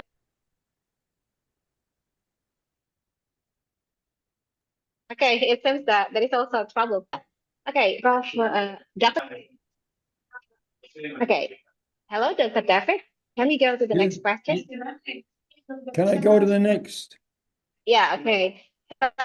Well, another question. There is a question in a chat box. Yeah, sure. Yeah, okay. There is a question from Yes. Ratna Widya. Yeah.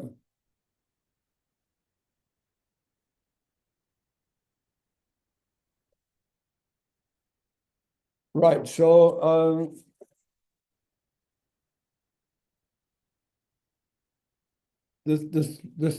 you ask a very important question, and I think this is going to be the question for all teachers. Okay. The questions I read the questions, yeah. The questions Can you give us a simple overview about Australian curriculum that have three-dimensional design? Is that the question? By Ratna?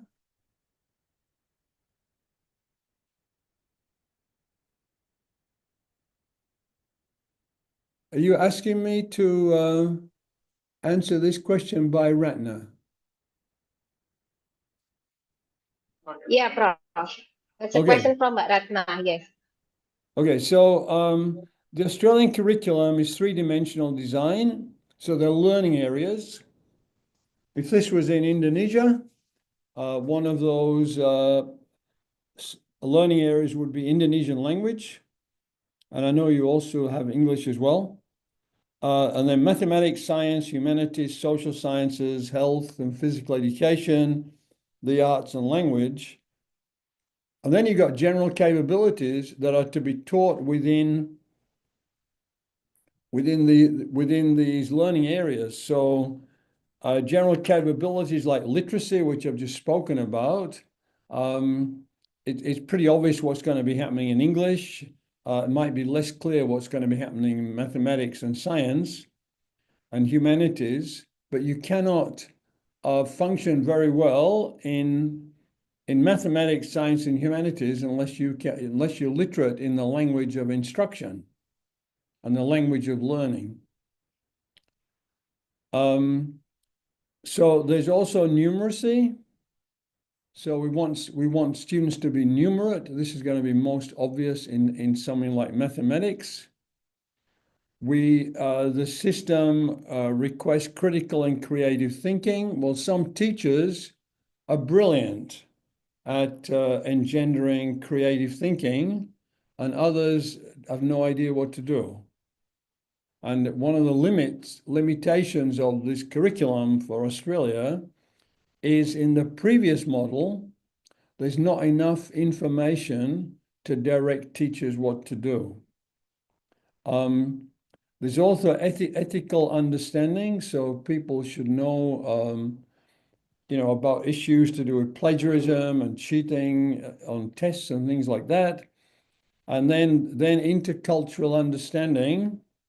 Australia is a migrant country, as you know, and so we have many different groups, as well as indigenous people, and you're the same in Indonesia. You are people from many different cultural groups. So the point is to have intercultural understanding. And Australia recently has been in the headlines for lack of this intercultural understanding, with attacks by various individuals against Jewish people in Australia because of the war that's going on in Gaza. So clearly, we haven't done a lot of education in Australia, so people can recognize their differences and not behave badly. Cross-cultural priorities are supposed to be embedded among all teaching areas. That means aspects of learning about Aboriginal education, dealing with aspects of Asia and Australia's engagement with Asia, and the notion of sustainability. So these don't come easy. These different 3 dimensions do not come easy. And I mentioned that we've done some research in secondary schools, particularly how are you teaching critical and creative thinking. And many of the teachers told us in an interview, we don't do anything. And why don't you do anything? Well, how do I do it? I've got no idea what to do, so I don't do it. So some of this 3-dimensional design is there because it's hoped that many teachers can bring some of these ideas to the classroom. But I think if we do some further analyses of what's happening in elementary school, you'll find this being very different across different schools. So like a lot of educational ideas, I think these are great ideas, but putting them into practice has got challenges. And I think in many ways, just connecting with Professor Mamua's presentation, I think the school principal can play an enormous part in what the principal can do, but particularly in regard to leadership and introducing innovation. So the principal of a school might say, and I know this happens, that the week of second week in August, what we're going to do, we're going to have emphasis on Australia's engagement with Asia. So you're teaching science, you're teaching mathematics, you're teaching social studies, and the idea is to bring these ideas into the curriculum. Takes a lot of time, and it's very demanding on teachers to do all this effectively. One way the new curriculum that I mentioned, 2024 curriculum, is helping. There are a lot of videos for teachers to follow and learn how to do things. But again, my point is, and I'm very sensitive to teachers because I spent time in classrooms, how much time do they have to do this? So it's a challenge, but I think it's a challenge worth taking. So you ask a very good question about this three-dimensional design and how they're integrated. It's up to the teacher, and the teacher can be helped by having an effective principal. Thank you for the question. Okay, well, thank you, Prof. David, yeah, for the answer of the questions from the two participants. Well, it seems that Dr. Kolomesi have already joined us in this virtual Zoom. Okay. Hello, Dr. Kolomesi. Hello, good morning. Okay, good morning. Okay. Well, ladies and gentlemen, actually, we still have one outstanding speaker. Yeah, Dr. Kolomesi Aurora Adina from Faculty of Educational Science, University from Suseva, right? Okay, before delivering the presentations, I would like to read her biography. Yeah. So I want you to know her well. So she is an associate professor and also the dean of Faculty of Educational Science, University from Suseva. She also speaks an expert in educational psychology, counseling, gifted educations, emotional educations, the positive educations, and psychology of resilience. Yeah. And she got her doctoral degree at University of Lassi, Faculty of Psychology and Educational Science, and master degree from University from Bucharest, Faculty of Philosophy and University from Bucharest, Faculty of Psychology and Educational Science. Well, she has many national and international publications. Moreover, she is a leader of a project financed by European Commission's Erasmus, GA2, SG for an ICE and serious kids developing emotional intelligence for nursing students. And she also handled an expert in the development of a post-through project in the regional network for teachers training on e-learning system, European funds and human resources, and leader in others national and international projects. Okay, Dr. Kolomesi, without further ado, it is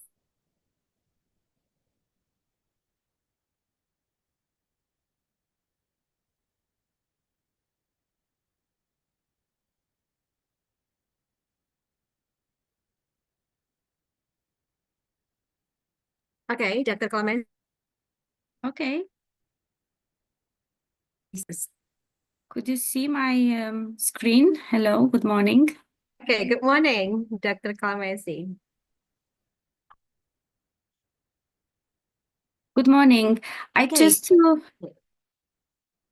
Thank you very much for this introduction.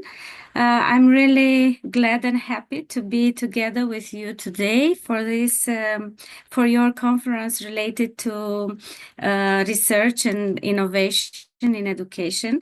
And I would like to share with you a topic that I'm interested in and a topic that I have worked in the last years together with other colleagues from European Union during our work together in different educational projects. Is it now possible for you to see my screen? Yes, yeah, I can see. And I just want to check with you if the slides are going on. Yeah, okay. Okay, thank you. As you could see, I am from Romania and from the Ștefan cel Mare University. Suceava, it's a county in the north of the country. It is situated near the border with Ukraine. And in our university, we developed many projects. Most of them are developed in cooperation with other countries in Europe. But also we have, I just want to mention that we have an Erasmus cooperation with Cebelas Maret University too. In the last years, sorry?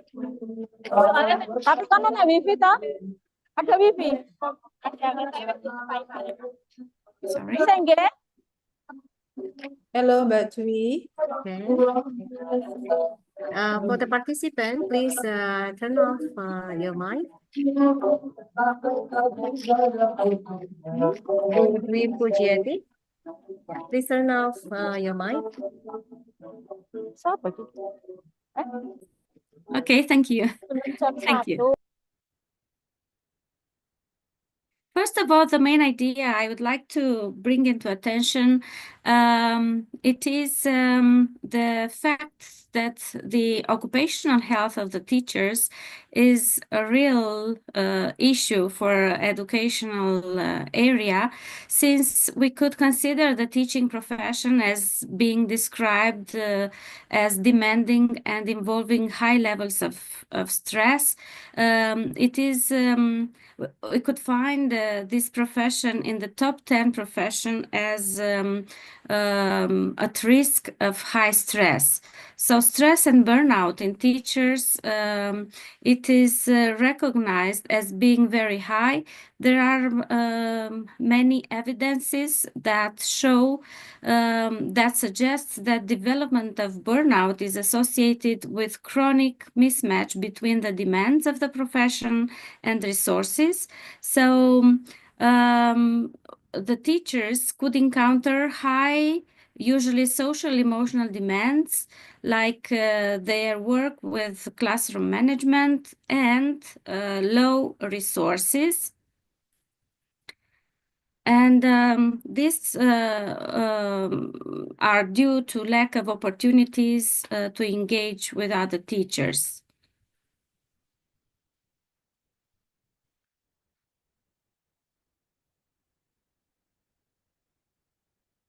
So if we are trying to figure out the definition of burnout in teachers, we could see from Maslach that the syndrome is characterized by emotional exhaustion, like feelings of emotional distress and reduced emotional resources, depersonalization, like negative feelings and behaviors of detachments from others in professional contexts, and poor job performance, showing loss of job effectiveness. And all these facts could affect people who have functioned adequately and have not shown signs of psychopathology. So burnout in teachers could affect their mental health and well-being, the professional performance, and even that the classroom climate and the student engagement and academic achievement and well-being of the students. That is why it is very important to have our lens on the possibilities of stress prevention and management. That is why it is important for us to develop programs in order to sustain the mental health of the teachers. But when it comes about mental health, we should ask ourselves what do we mean by mental health. So we try to find out this, of course, in the literature, and we show the main idea that the mental health is not just the absence of psychological disorders. The World Organization of Health emphasizes the positive dimensions of mental health, and mental health means, in the same time, well-being, perceived self-efficacy, autonomy, competence, and the ability to realize intellectual and emotional potential. According to Huppert, we could see that the person with optimal mental health shows all these wonderful qualities like competence or emotional stability or commitment, meaning and optimism in their life, positive emotions, positive relationships, resilience, vitality and energy, and self-esteem as well. according to Carol Reef, the main components of well-being are self-acceptance, which could determine positive relationships with others, and this bring environmental control or autonomy and purpose in life and personal development. But in the same time, considering Seligman model, PERMA, mental health or well-being could be understood as all these dimensions: positive emotions, engagement, relationships, positive relationships, meaning, and achievement. So mental health is everyone's problem. It's not only affected one person. It's not just about the people. The risk of mental disorders is increased also by the social factors like poverty, unemployment, low education. So that is why we need to take care mostly about the teachers' mental health. According to the last statistics, for example, according to Teacher Wellbeing Index, it is said that almost 75% of teachers say they are distressed, 55% consider to change or leave the system, 68% cite high workload as main reason for retirement from the profession, and many teachers, a very high percent of teachers, experienced mental health symptoms due to the job. So we are agree that the teachers' mental health problems could affect students' health and their success, and that is why we are in this need to prevent and to promote mental health in school. When we are talking about resilience, of course, there are many definitions, and resilience is a concept now which all the people in schools are aware of. The most important idea and the most common feature in these definitions is adaptation in the face of adversity. And the more recent definitions take this systemic perspective, underlining the transformation of both the individual and the context. So we are talking about the biopsychosocial perspective, and we could understand resilience as being in the intersection or at the intersection of biological process with social process and the psychological process. So we could figure out the resilience as being the process of adapting well in the face of adversity or trauma or tragedy or threats or significant sources of stress. It means bouncing back from difficult experience, but in the same time, as the systemic transformation, we consider the definition from Anne Maston as the capacity of a dynamic system to adapt successfully to disturbances that threaten system function, viability, or development. And the definition provided by Professor Michael Ungar from Dalhousie University, who consider the capacity of the individuals to navigate their way to the psychological, social, cultural, and physical resources that sustain their well-being and their capacity individually and collectively to negotiate for these resources to be provided in culturally meaningful way. So we consider resilience having or implying two main criteria: positive adaptation, including development of competence, and presence of risk or adversity. We consider resilience not only surviving but thriving. We consider resilience as having this growth and learning aspect. Anne Mason, in his wonderful work, Ordinary Magic, tell us about the resilience that does not come from rare and special qualities, but from normative resources in the minds, brains, and bodies of children, in their families and relationships, and in their communities. So coming back to the education, of course, it is important to ask ourselves why resilience is important for teaching. And there are many studies showing us important reasons. And 3 reasons to explain are these ones. So teachers, as role models for students, need to be resilient in order to foster resilience in their students.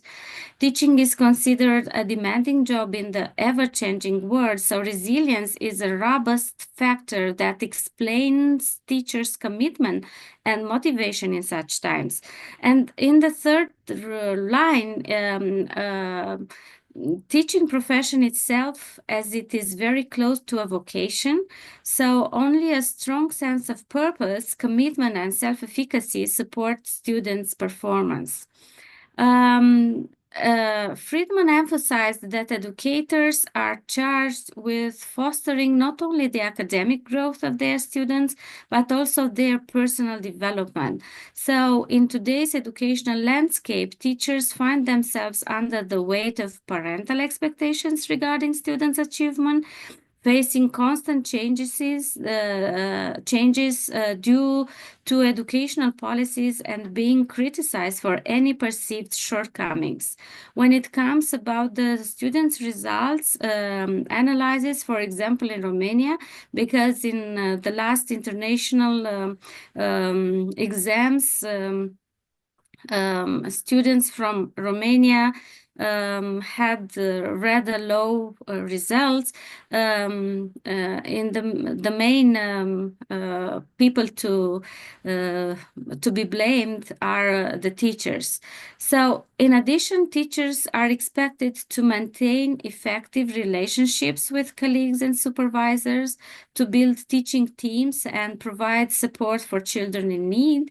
The high level of emotional labor puts teachers in a risk of stress and burnout, and teachers' well-being and resilience are essential for their effectiveness in the classroom and for the overall health and well-being of pupils. The main risk factors for teachers remain these ones, like workload, low salaries, and lack of support from government and administration.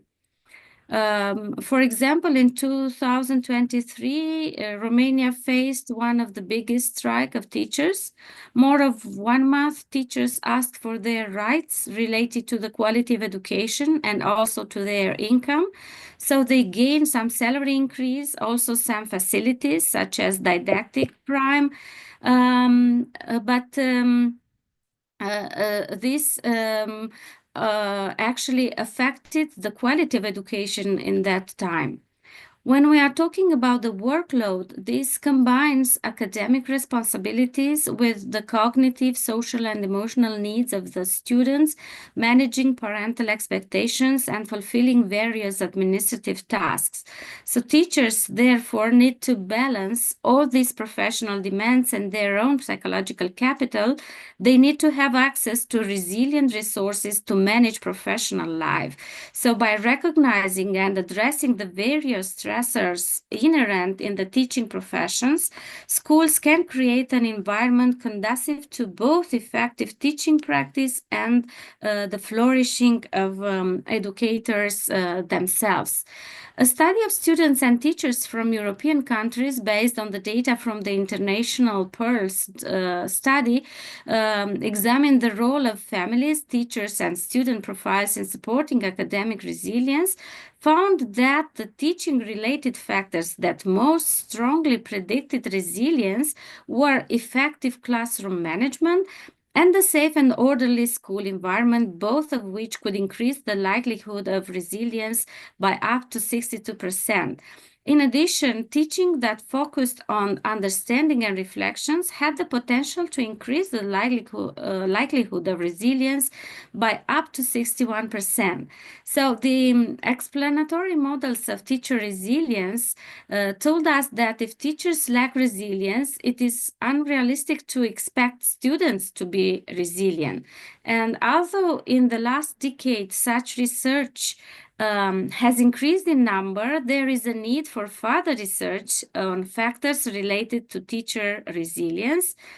Each research in the field provides empirical evidence on teacher resilience and examines teachers' perceptions, roles, and beliefs with the aim of creating a supportive and a supportive development environment for both teachers and students.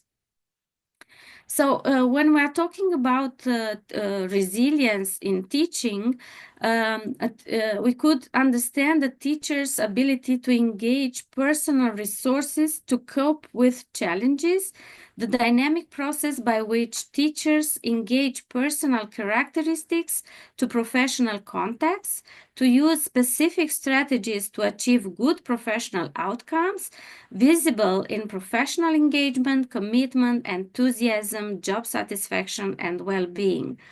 So most of the definition used in the literature in relation to teacher resilience are similar to those given to resilience, plus specific notes due to workplace risk factors.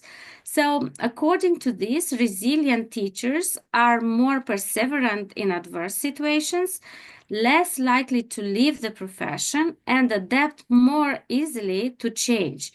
Teacher resilience refers to the extent to which teachers are able to maintain positive attributes despite the challenges, pressures, and demands associated with their work. So various protective and risk factors can positively or negatively influence resilient teacher behavior.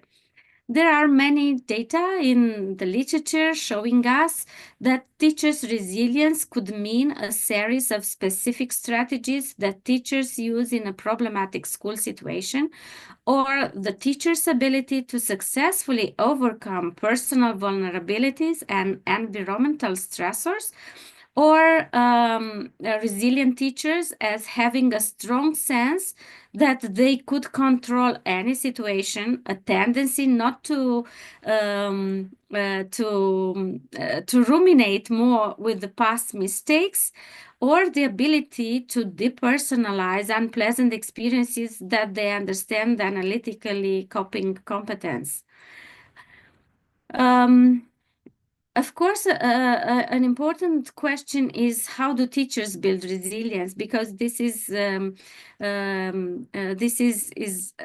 our main concern. A teacher's resilience is enhanced when they are able to assess adverse situations by recognizing options for coping and reaching appropriate outcomes.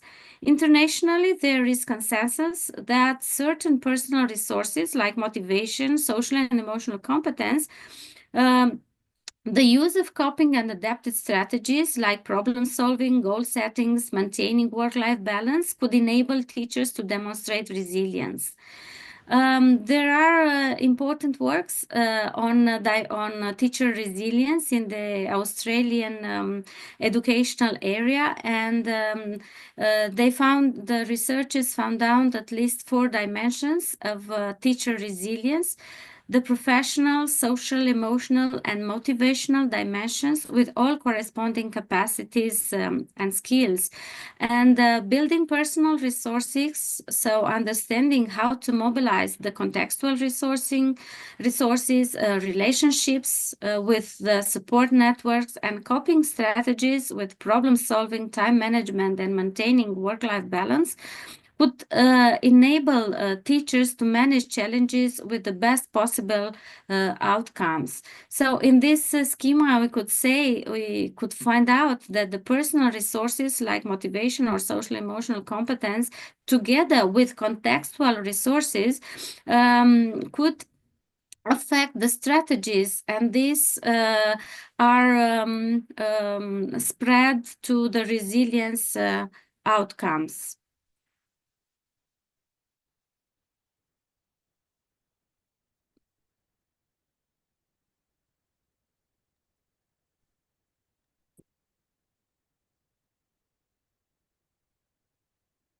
Do you hear me? Could you hear me? Yeah, okay. You can reshare the screen. Oh, yes. It's Yeah, Dr. something. Aurora, yeah. Sorry for the technical. Okay. Just a minute.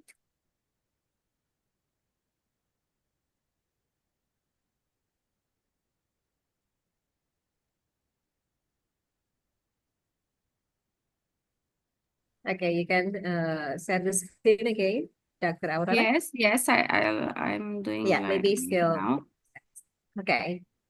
Could you see Yeah. my screen now? We can Okay. see the slide. Yeah. And now? Yeah, okay. All good. Okay, thank you. So we are talking about models of understanding the teacher resilience, and there are some programs that developed this understanding about teacher resilience. And for example, this program focused on developing teacher resilience, containing 5 interactive learning modules like understanding and building resilience, relationships, well-being, and motivation and emotions. And results showed that teachers who completed these program modules independently and reported using them during their professional placement showed significantly greater growth on some resilience measures than participants who completed the modules but reported not using them in their work. So it's important to have programs to develop teachers resilience and well-being, and also to empower them to use all this knowledge and practices in their work.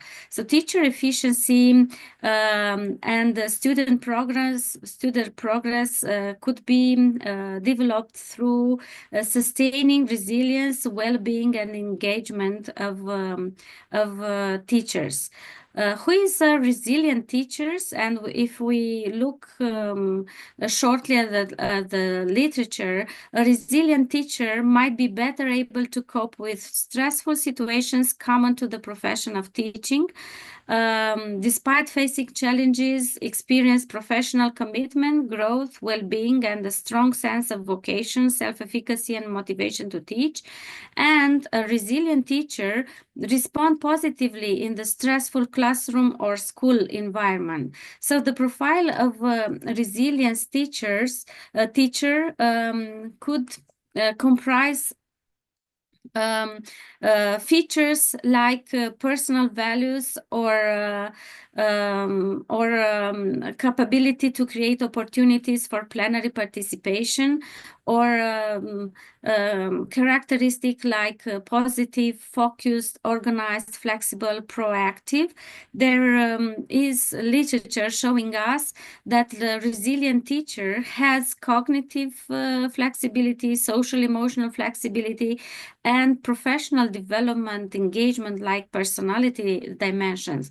And if we are just shortly consider what cognitive flexibility means, we could see that it involves the use of mental mechanism to operate with sets of knowledge in different contexts, in building problem solving and situations by formulating questions and hypotheses, mean critical analysis of context data, capitalizing on previous experiences, and identifying the resources that can be used in the resolution. We could find out some example of unique and shared characteristic of resilient and creative thinkers. So we could see that this interaction, we have characteristic like flexible, reflective, problem-solving skills. This teacher acts independently, is persistent, is a risk taker, optimistic. He has high levels of personal efficacy. He's emotional intelligent. He has courage and this sense of agency. So when we are talking about social emotional flexibility, we are thinking of capacities that ensure the awareness, acceptance, and regulation of one's own and other state, the success of interpersonal interactions, and the construction of emotional culture.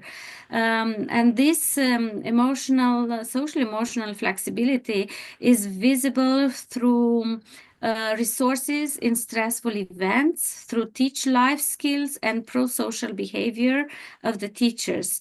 The main stressors for teachers could be teaching students who lack motivation, for example. This is very common in our educational area, maintaining discipline, time pressures and workload, coping with change, being evaluated by others, dealing with colleagues, and let's say role conflict, ambiguity, and poor working condition.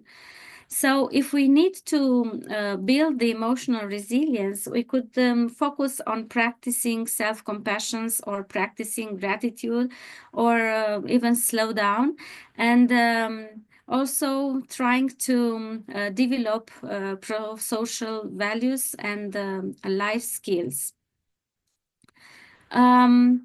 I would like also to mention that some important dimensions are the social one, and teachers need to, they need feedback and support. They need to develop connections and partnerships with the other teachers, because the resilience involves cooperation and connections. So they need the other teachers to build professional partnerships, and they need also to build partnership with families, with significant cooperation with families, which could increase the academic and social performance.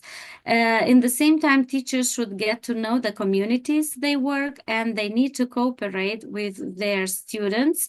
So there are some, let's say, advices we could follow in order to stay connected at core competencies of resilience, like see things from other people's point of view, or control the emotions, or be confident in handling stressful circumstances, or use techniques to relax during stressful circumstances.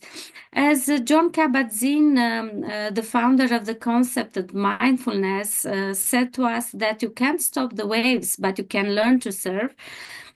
Professor Michael Ungar respond with, but it's easier to learn to surf if you have a surfboard, a coach, and the lifeguard. So here is a dozen resilience resources that Professor Michael Ungar recommend in order to enhance the resilience of people, and we can see that these are some resources possible to be the foundation for enhancing the resilience of teachers. Structure and routines, consequences, relationships, supportive relationships, powerful identity, the sense of control, the sense of belonging, positive thinking, physical well-being, and financial well-being.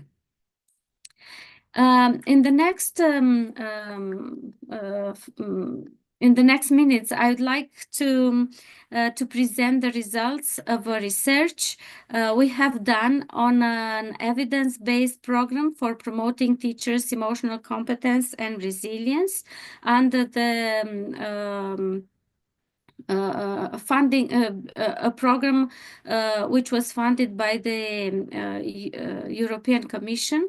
The program is entitled Promoting Mental Health at Schools, and it proposed an integrated curriculum for mental health promotion and risk behavior prevention in schools.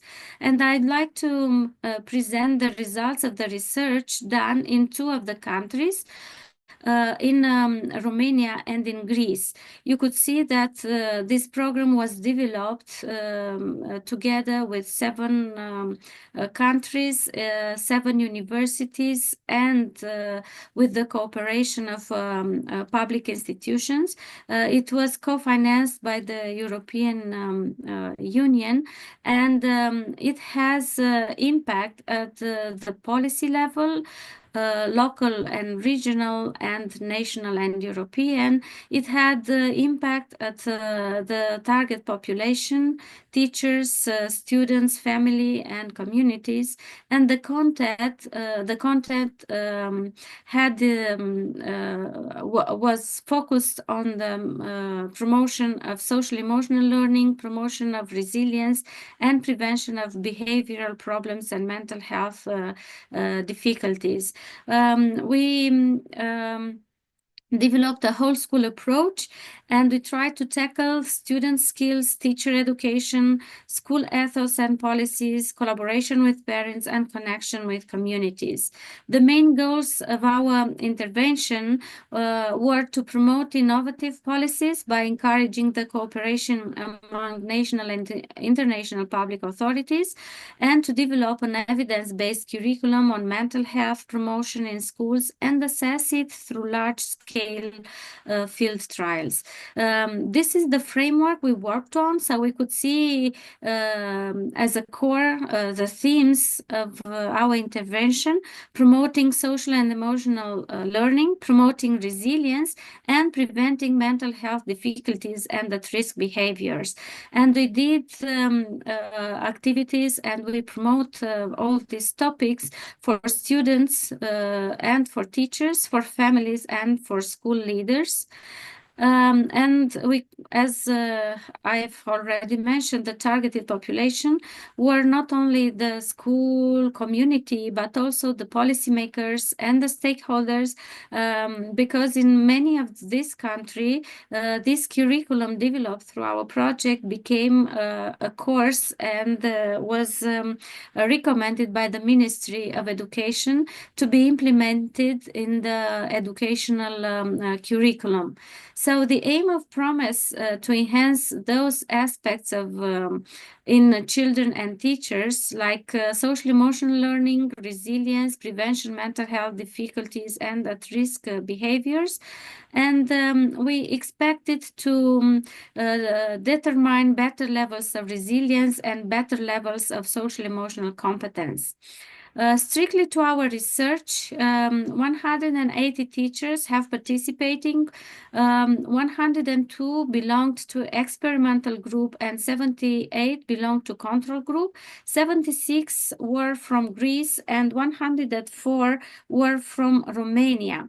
So as a procedure, in December 2020 and in June, from December 2020 till June 2021, we evaluate pre and post, but the experimental group pursued a 25 hours training course on mental health promotion at school, and they implemented in average 12 activities for mental health promotion in class.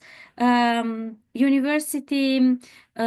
university, Ștefan cel Mare University from Suceava and University of Patras, together coordinated this research, and they were granted permission from the Ethical Commission. The measure we used in order to find out the level of resilience and the social emotional competence of the teachers were this one, Connor-Davidson Resilience Scale and Social and Emotional Competence competence of teachers. And our objectives were to test the impact of a mental health promotion curriculum on the personal development of the teachers who implemented it, and to identify the differences related to teachers' resilience and teachers' social and emotional competence between pre- and post-test phases in experimental group comparing with the control group. So the study is related with all this idea that the teacher's social and emotional competence has an important impact on professional activities, and the personal competence of the teachers impacts the quality of educational process and furthermore the children's competencies. And according to diverse authors, a social emotional competent teacher means to have not only some good skills, but also to have the capacity of being aware of themselves and of others, so that the best relationships with students could outperform. In terms of participants, we could find here our group, experimental, and our control group. And we had in our sample mostly female, because in these educational systems, I think like everywhere, we have predominantly women who are teachers, especially in the secondary education or in primary education. And related to the activities they worked on, we could see here that in Greece there is an average of around 11 activities, and in Romania around 12 activities. The main variables of our study are teacher resilience and teacher social emotional competence with 4 dimensions: teacher and student relationship, emotional regulation, social awareness, and interpersonal relationships. Our main 2 hypotheses were the differences related to resilience and social emotional competence within the 2 groups in terms of phase. The experimental group will experience significant differences for the post-test phase, and there are differences related to resilience and social and emotional competence between the 2 groups in terms of phases. The difference will be significant in the post-test. Of course, we run and conduct statistical analysis, and we could see here the differences in the experimental group in pre and post. We could see the main significant differences in resilience. For example, for the experimental group, our teachers experience higher level of resilience in the post-test, and also our teacher experiences higher level of social emotional competence for the 2 dimensions: teacher-student relationship and interpersonal relationships, and the social emotional competence as a whole. We could see that in the control group, no significant differences has appeared. When we are talking about phase between the experimental and the control group, the pre-test and the post-test, we could find out here significant no significant differences. When we are talking in terms of groups for the post-test, we could see there are differences in terms of resilience. The experimental group has higher values of resilience, higher levels of resilience comparing with the control group in the post-test, and also the experimental group showed a higher level of social awareness and interpersonal relationships and social emotional competence as a whole, comparing with control group in the post-test phase. Here are the data when we are talking about the differences, but presented in terms of countries. We could see that there are differences, significant differences between pre and post-test in terms of resilience, both for Greece and Romania. And in the same time, we could find out significant differences in terms of social emotional competence, both for Greece and Romania. And I will try to skip these graphics just to comment that the results of this study indicate the mental health promotion program contributes to the enhancing of teachers' resilience and teachers' social emotional competence. And our study provides evidence for efficiency of a mental health curriculum on personal development of teachers consistently with other research results. And these results could have implications on teachers' training policies. Actually, we demonstrated that an intervention focused on mental health of teachers and students could affect the mental health of teachers and could affect in a positive way, enhancing the resilience competencies and social emotional competencies of teachers. So these empirical outcomes could provide innovative educational programs for mental health promotion for students, teachers, and parents. And all this finding of the evidence-based research could serve as the basis for national educational policies in the member states, working in collaboration with national and international public authorities.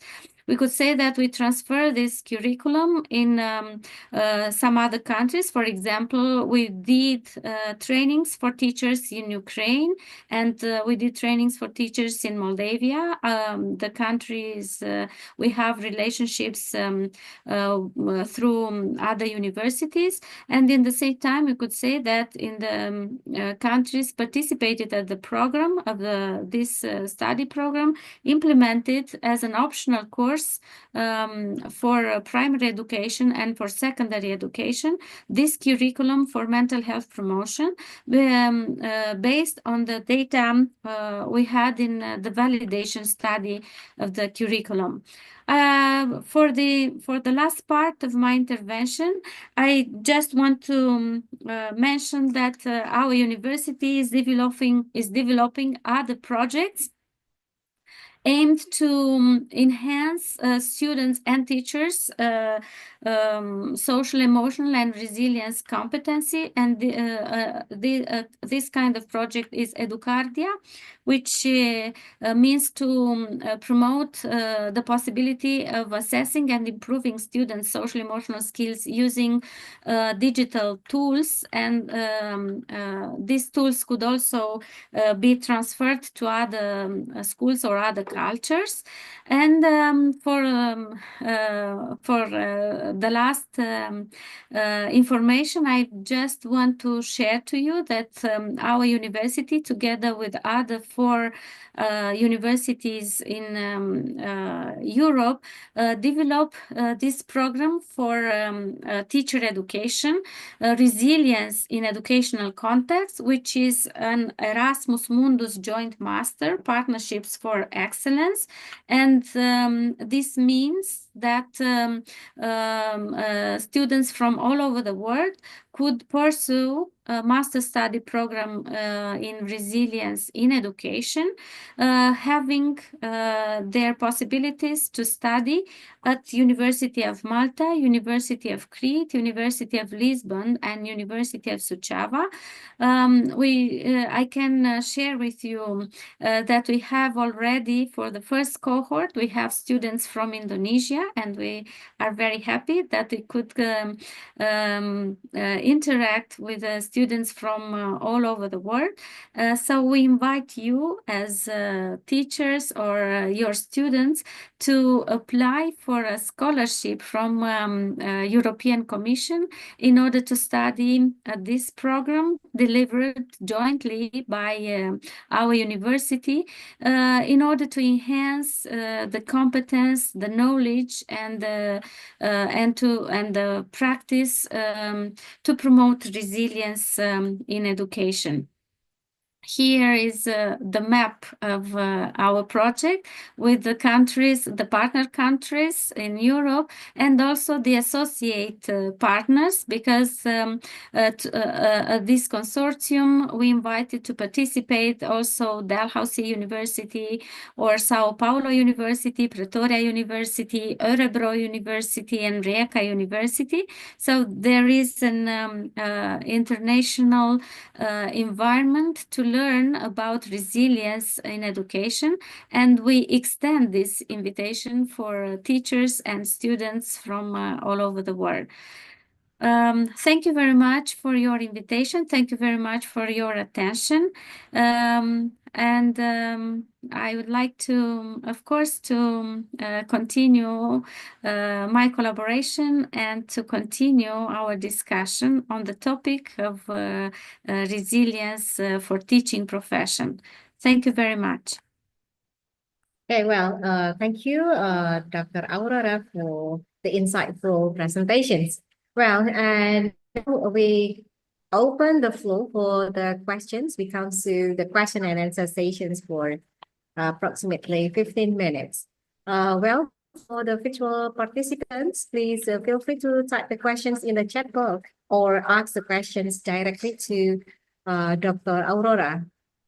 Okay. Well, for the participants, you can use raise hand. You can raise hand if you have questions and want to deliver the questions directly. But it's okay if you just type the questions in the chat box. I can see a question in the chat. I think there is a question about how can social emotional flexibility skills. Okay.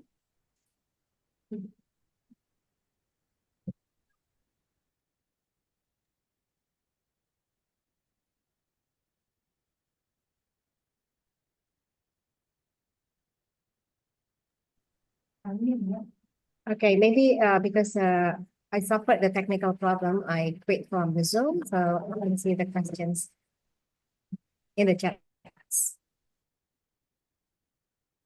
Okay, I can see a question in the chat. There is about may I? Or I don't know.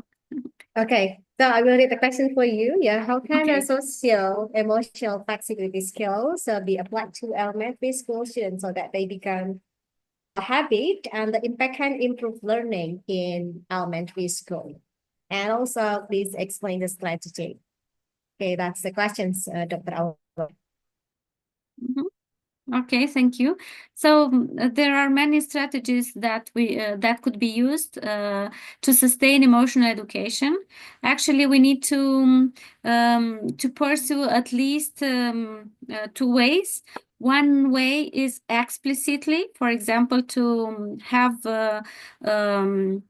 curricula to develop explicitly these social emotional skills. So we design activities in order to sustain emotional awareness and capacity of emotional regulation. There are activities that could be developed with students in primary school, so they could learn some specific strategy, how to, for example, how to regulate their own emotional life. And on the other hand, let's say the second possibility is to add this emotional educational content to other activities. For example, in literature, when we are talking about a story or a literary text, we could also pay attention to the emotions of the characters. We could also pay attention to the relationships of the characters, to analyze and to give this opportunity of vicariant learning, because children could learn very well from observation and they could be inspired from literature, for example. So this is another way. We could say that it's not the direct way, it's an indirect way, but it's in the same time very useful. So there are many strategies and many possibilities to work on this social emotional competencies promotion in primary school. Thank you. Okay. Okay. Well, that's a nice answer. So we go to the next questions, Dr. Aurora. There is questions from Ika Dewi Lestari from 11 Maret University. The question says, what policies have been implemented by governments in Europe to support teachers' mental health? That's a very nice question, I think. Yes, there is a main concern. We could say that there are many reports, and there is this concern related to teachers' mental health, and we could say that there are some programs in service teacher training programs. Based on the possibility of enhancing social emotional competence, considering that social emotional competence could be a very good buffer to burnout and attrition, teachers burnout and attrition. So we could say that in the European educational area, under Erasmus program, there is a specific line addressed to teachers. They could choose from different kind of courses for professional development, but also there are courses for personal development, and these courses are provided under the European Commission framework, and teachers could apply for a scholarship and could participate in such a course in order to enhance their capabilities of dealing with stress, in order to be aware of their capacities, of their social and emotional competencies, and how to tackle with difficulties in teaching profession. Also, I think different countries, I can say about Romania, for example, there are also this kind of discussions and classes for teachers and trainings for teachers for personal development. I hope it is. I hope I was answered to your question.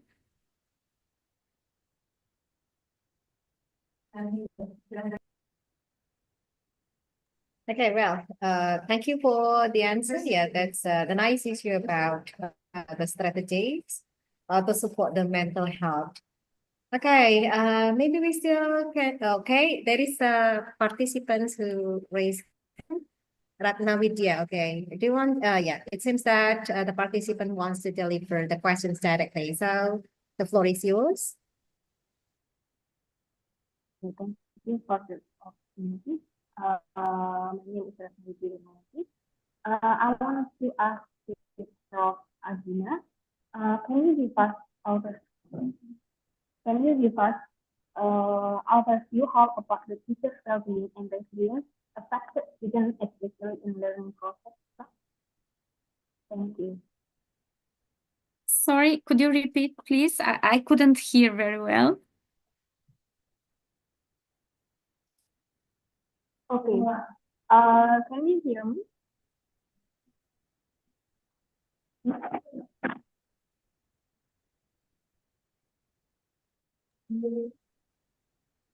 Okay, it is now audible. Okay, can you hear me?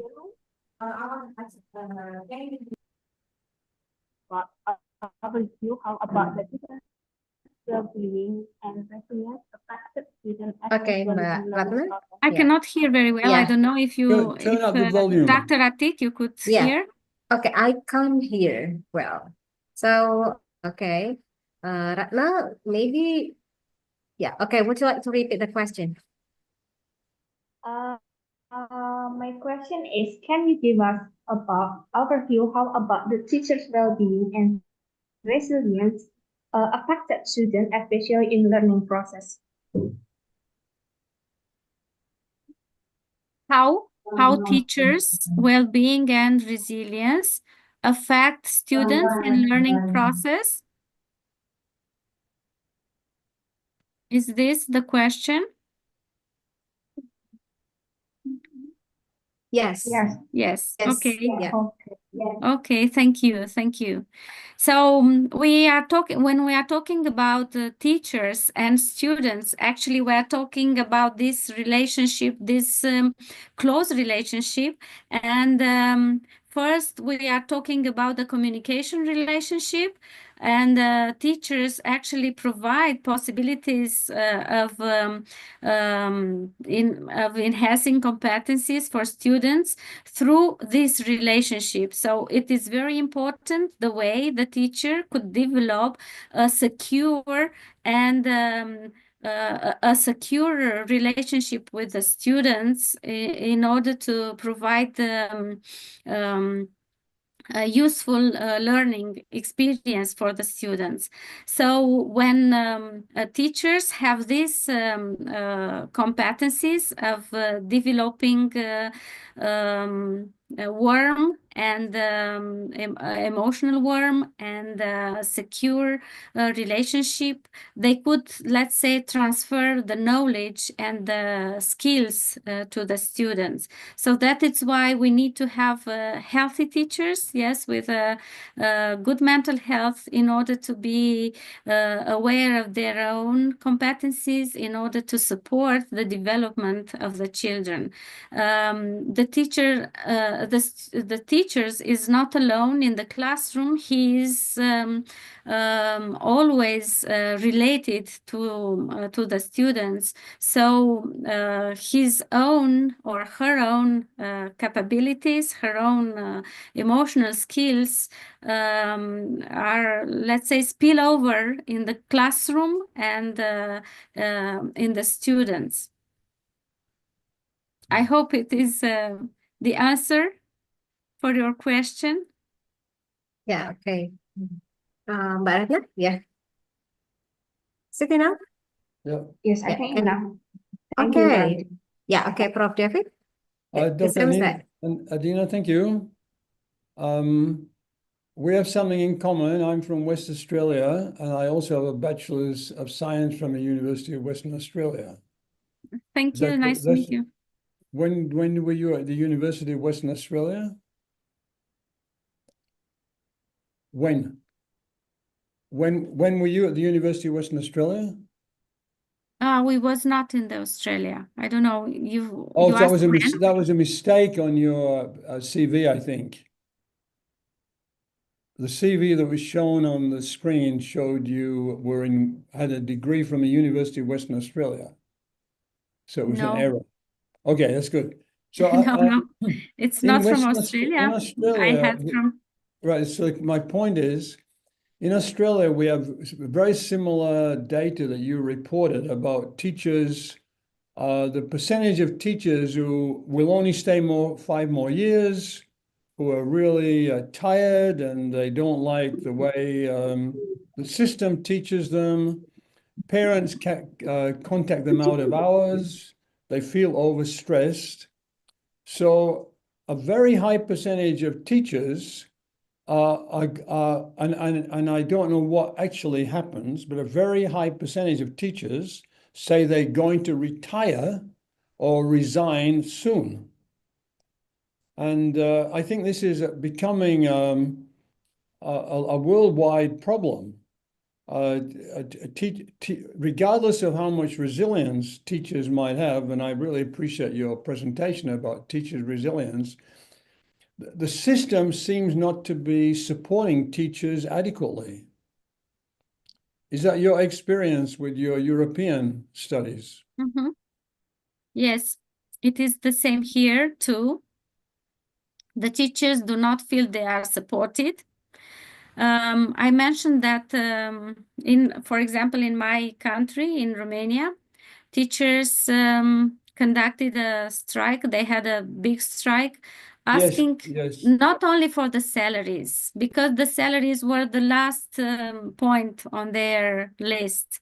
They were asking for a better condition in education and for more support to education, because this is the main problem. The states, I don't know the others, I don't know very well the others, but the states do not support education in a proper way. So they could not develop, let's say, the best quality, because the system it's not supporting. And that is why many of the teachers wants to develop careers in other professional ways. So I think this is a worldwide phenomenon. One of the issues about being a teacher, you have a lot of skills. You have social capabilities. You're able to interact with people at all different levels. So you've actually got skills that are available outside the classroom. So we need to support these teachers so that they stay in the classroom. Yes, the teachers actually use their own skills, their own psychological potential, their own psychological capital in their work. So that is why it could be very at risk of stress and burnout. And yes, indeed, we need to keep teachers in the classroom and maybe to help them to be more resilient in order to face all the challenges. Yeah, good Actually, point. teaching is a vocational profession, and most of the teachers are staying, let's say, in the classroom or in the schools because they have an important, let's say, source of meaning. Teaching profession is very meaningful, and they believe in their own mission. And I think this is an important part that we could take into account in supporting teachers. Thank you. Thank you too. Okay, thank you for Dr. David and also Dr. Aurora and also Prof. Manuel. Yeah. Okay, it seems that we have lots of questions and all of the questions have already answered by the speaker. Well, I think the time is almost up so that we can go directly to the sessions. That is, what is it? The session? Yeah.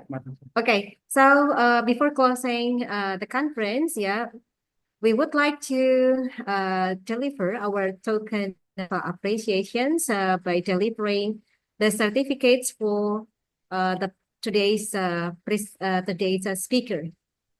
So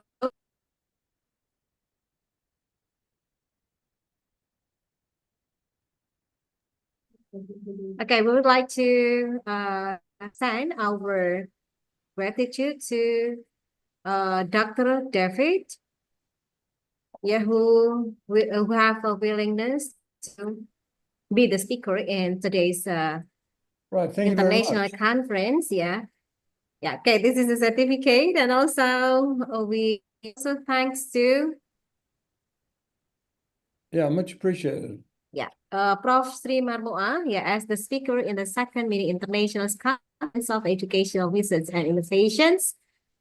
And then for the next certificate is addressed as a token of appreciation for Dr. Aurora Adina Komesi as the speaker in the second mini international conference of educational research and innovations under the topic research and innovations for quality education.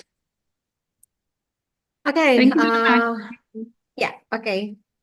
Well, ladies and gentlemen, before having the closing sessions, we would like to have a photo session together. So for all the participants, would you like to open the camera? Yeah.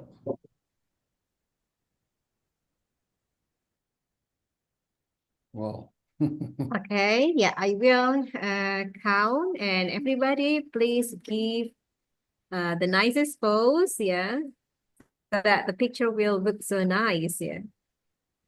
Okay, wait a moment, yeah. Yeah. Okay, everybody, 1, 2, 3. Okay, for the next slide.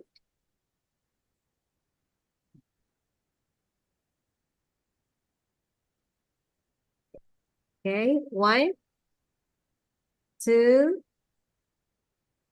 3. Pose.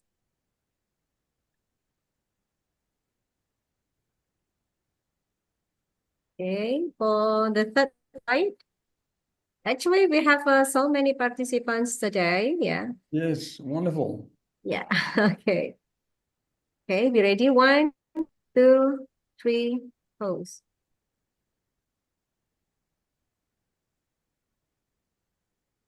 Yeah. Then for the last slide. Okay. 1, 2, 3. Okay, that's enough, yeah. Okay, for the participants, please don't forget to fulfill the attendance list, yeah, and a link of Google form that we have already distributed in a chat box. All right, ladies and gentlemen, finally, that's the end of our today's sessions with Dr. David from the Curtin University and also Dr. Aurora. And the last one is with Prof. Marmo also. I really hope that someday we can organize another event in Solo, Indonesia, and invite you to come here in person. Again Thank and you. again, yeah. Thank you for your participation. We do appreciate for the participants for joining this insightful conference. I'll see you again on another event held by the postgraduate program of a primary school teacher education of teacher training and education faculty, 11 Maret University, Indonesia. Okay, well, see you all. Wassalamualaikum warahmatullahi wabarakatuh. I give the time back to the Master of Ceremony again and again, Dr. Devi, Dr. Aurora, and also Prof. Marbuah. Thank you so much for your participations and insightful materials. Thank you, Prof. Aurora. See you. Thank you. Thank you very much. Would you like to send our appreciation to the speakers and moderator for their outstanding session this morning? Ladies and gentlemen, this is end of a series of the event. We hope that the information shared has been very special and inspiring for all of us to achieve a second mini international conference of educational research and innovation, Miceri 2024, Research and Innovation for Quality Education. On behalf of the organizing committee, we appreciate your participation. We apologize for any inconvenience during the agenda. See you in the Miceri 2025. Wassalamualaikum warahmatullahi wabarakatuh. Waalaikumsalam warahmatullahi wabarakatuh. See you everybody in the Thank next you. See you, Miceri Prof. next year. See you. Okay, bye. Bye. Thank you, Prof. Thank Prof. you. Adina. You have a nice Prof. day. Adina. Bye. See you. Yeah, thanks, Sri. Bye-bye. Bye.